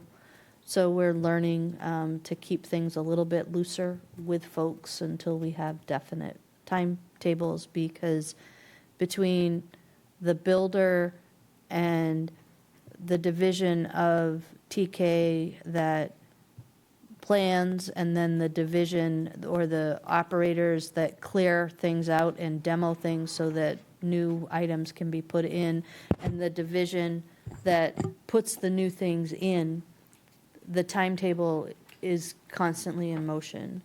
So they've started work. I think Earl's doing a good job this week, kind of staying abreast. We have had to be kind of firm with the tenant that their job is not to manage the contractor, that's the town's job. But otherwise, I think things are kind of moving along there. When we put this on the agenda, I was putting it as a heads up to council that they might get some angry correspondence with the tenant. It seems to have cooled off a little now that work has started, but we continue to move forward. This elevator seems to love to pop up with problems. Do we feel like this might be a more long-term repair? So, yeah, in the past, we've been fixing little things. By the time, when we put these things in, the moving parts of the elevator most of them have been addressed at this point, correct? The only thing that could happen now would be your main pumping unit go out, which sounds terrible, but it's one unit that you can pick up and roll out and put another one right back in its place, unlike this where you're having to completely manufacture new cylinders. However, yes, I say this very politely, there needs to be a maintenance program, not just fix it and forget about it until it quits working. So unfortunately, that's something that's going to have to happen is we have to have specialized people for that. So I'm not going to say it's going to be TK, but I'm going to talk to a couple of them and come up with a regular maintenance program so we can catch stuff before it gets to where we're at now. I will share with the council, this is supposed to take somewhere between 2 to 3 weeks to complete. That doesn't mean they're in there every day. They don't work on the weekend or holidays, but it's trying, as Ms. Opie said, there's 2 different divisions that do this. The demo does their work, then the installers come in and do their work. I'm hoping towards the 2, but 2 to 3 weeks is what I was told. And before you ask, the money's coming out of the Bartol Library Reserve. Yes. That was put aside for this purpose. I'm on to you, Matt. I know the question was coming. I knew it. All right, any questions on the elevator? They do have a cute sign that says the elevator called out sick. Oh, that is cute. It's very cute. We actually talked about that very sign this afternoon with Ms. Kimberly, and we can't wait to make one that it's all well. People could make it, well, soon cards. Oh, that'd be a great kids' activity. All right, thank you, Earl. I think That's it, Earl. I think you're For off real. the hook. You can go Yeah. home.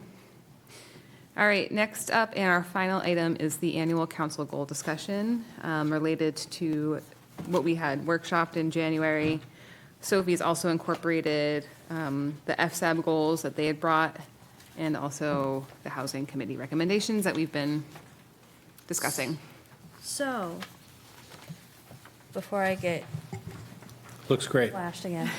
Well, This is what happens when it's the last item. here is, I just handed it to you, but, so I don't really expect to go into great depth, because next week,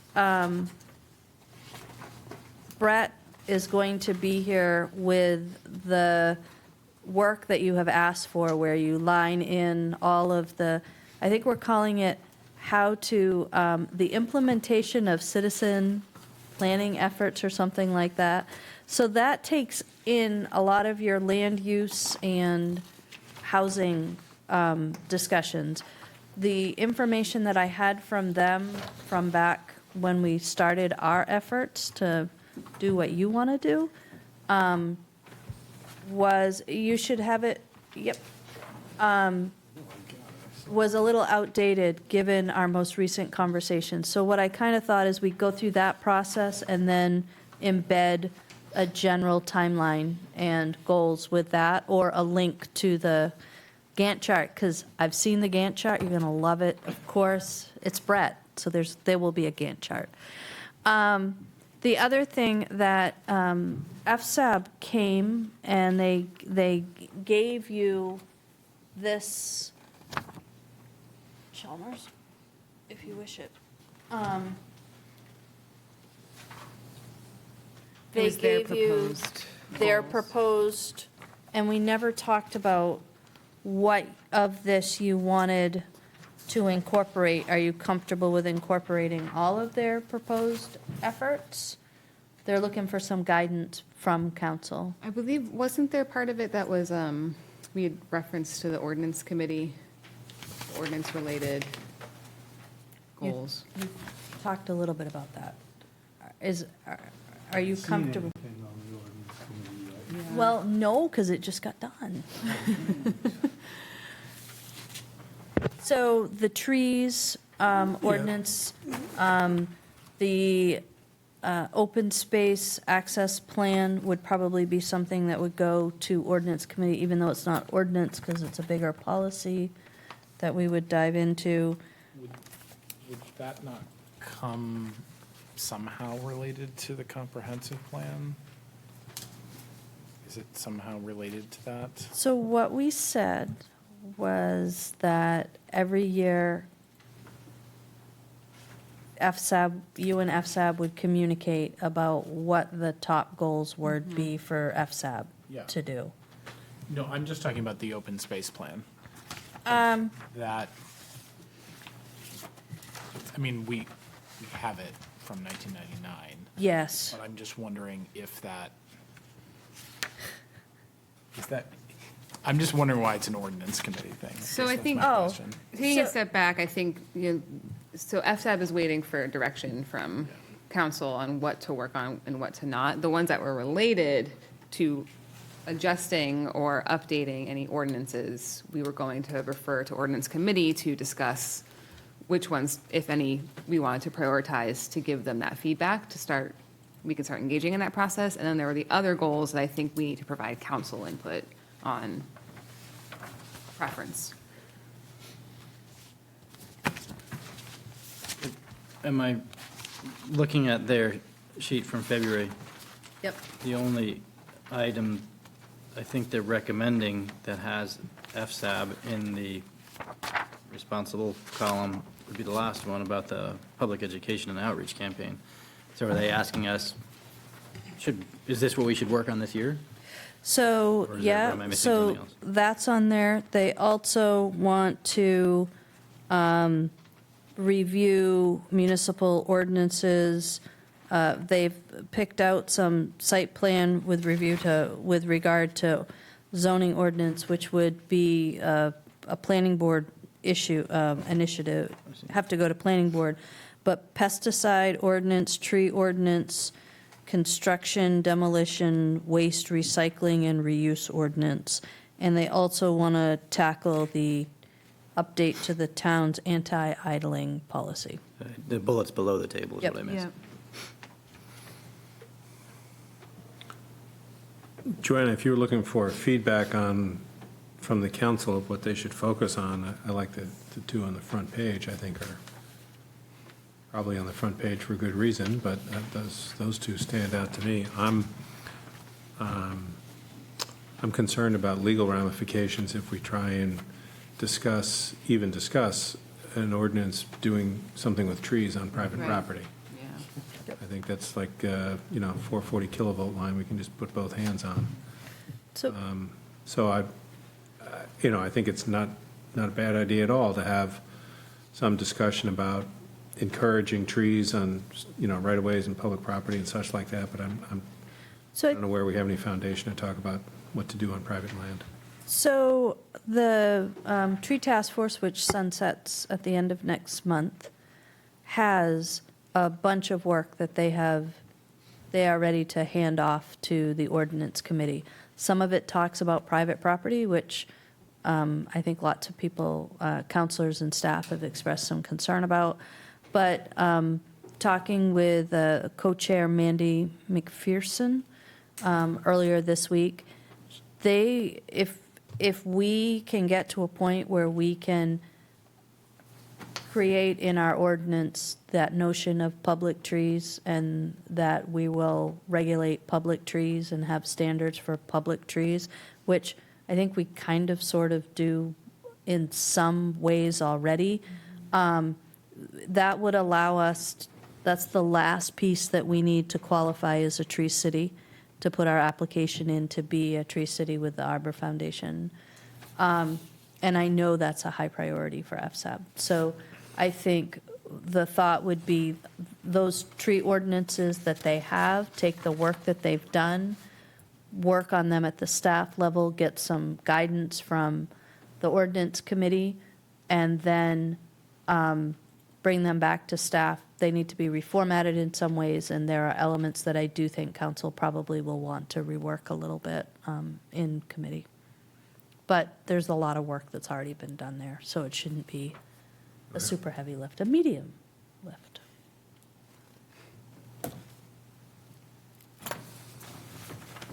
I think, There's a lot of landowners in Freeport who are actively doing timber harvest.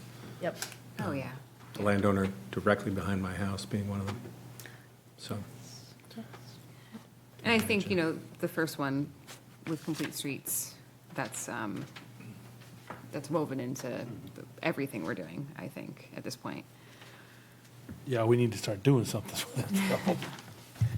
Right. And just to say, the one that's slated for municipal facility committee, I think, one of the reasons that was there was the idea that, we had the grant in for potential generator for the library to be a cooling, warming center. But I do think it's also one of the things that as we're about to talk about the RFQ for looking at public safety, making that building more resilient in terms of power certainly is a concern, making this building more resilient. So all of those things are going to continue to come up, and I think that's a perfectly appropriate goal. So.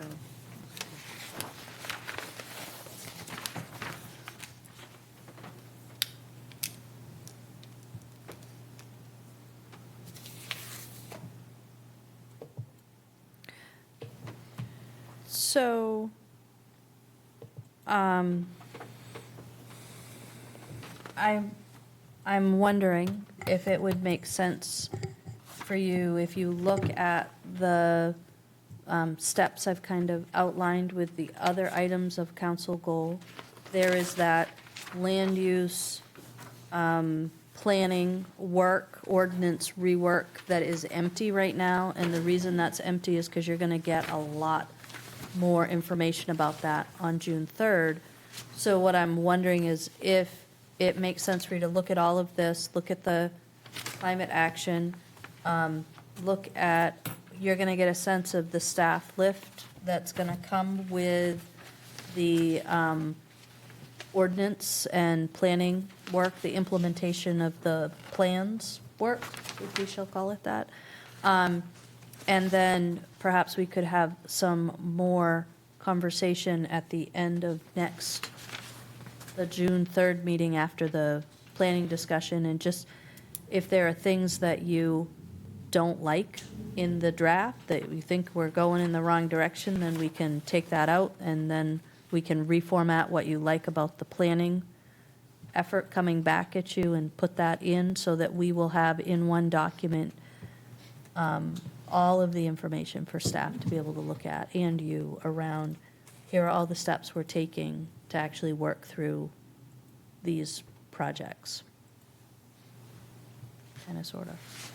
Can you send that by email too? I can. Would you like it as a Word so you can play with it? Okay.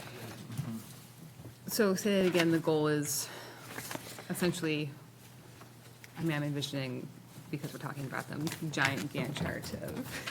Yeah, I mean, the Gantt chart that they've got going is probably going to be on an 11 by 17 piece of paper. So we're not into the 24 by 36 yet.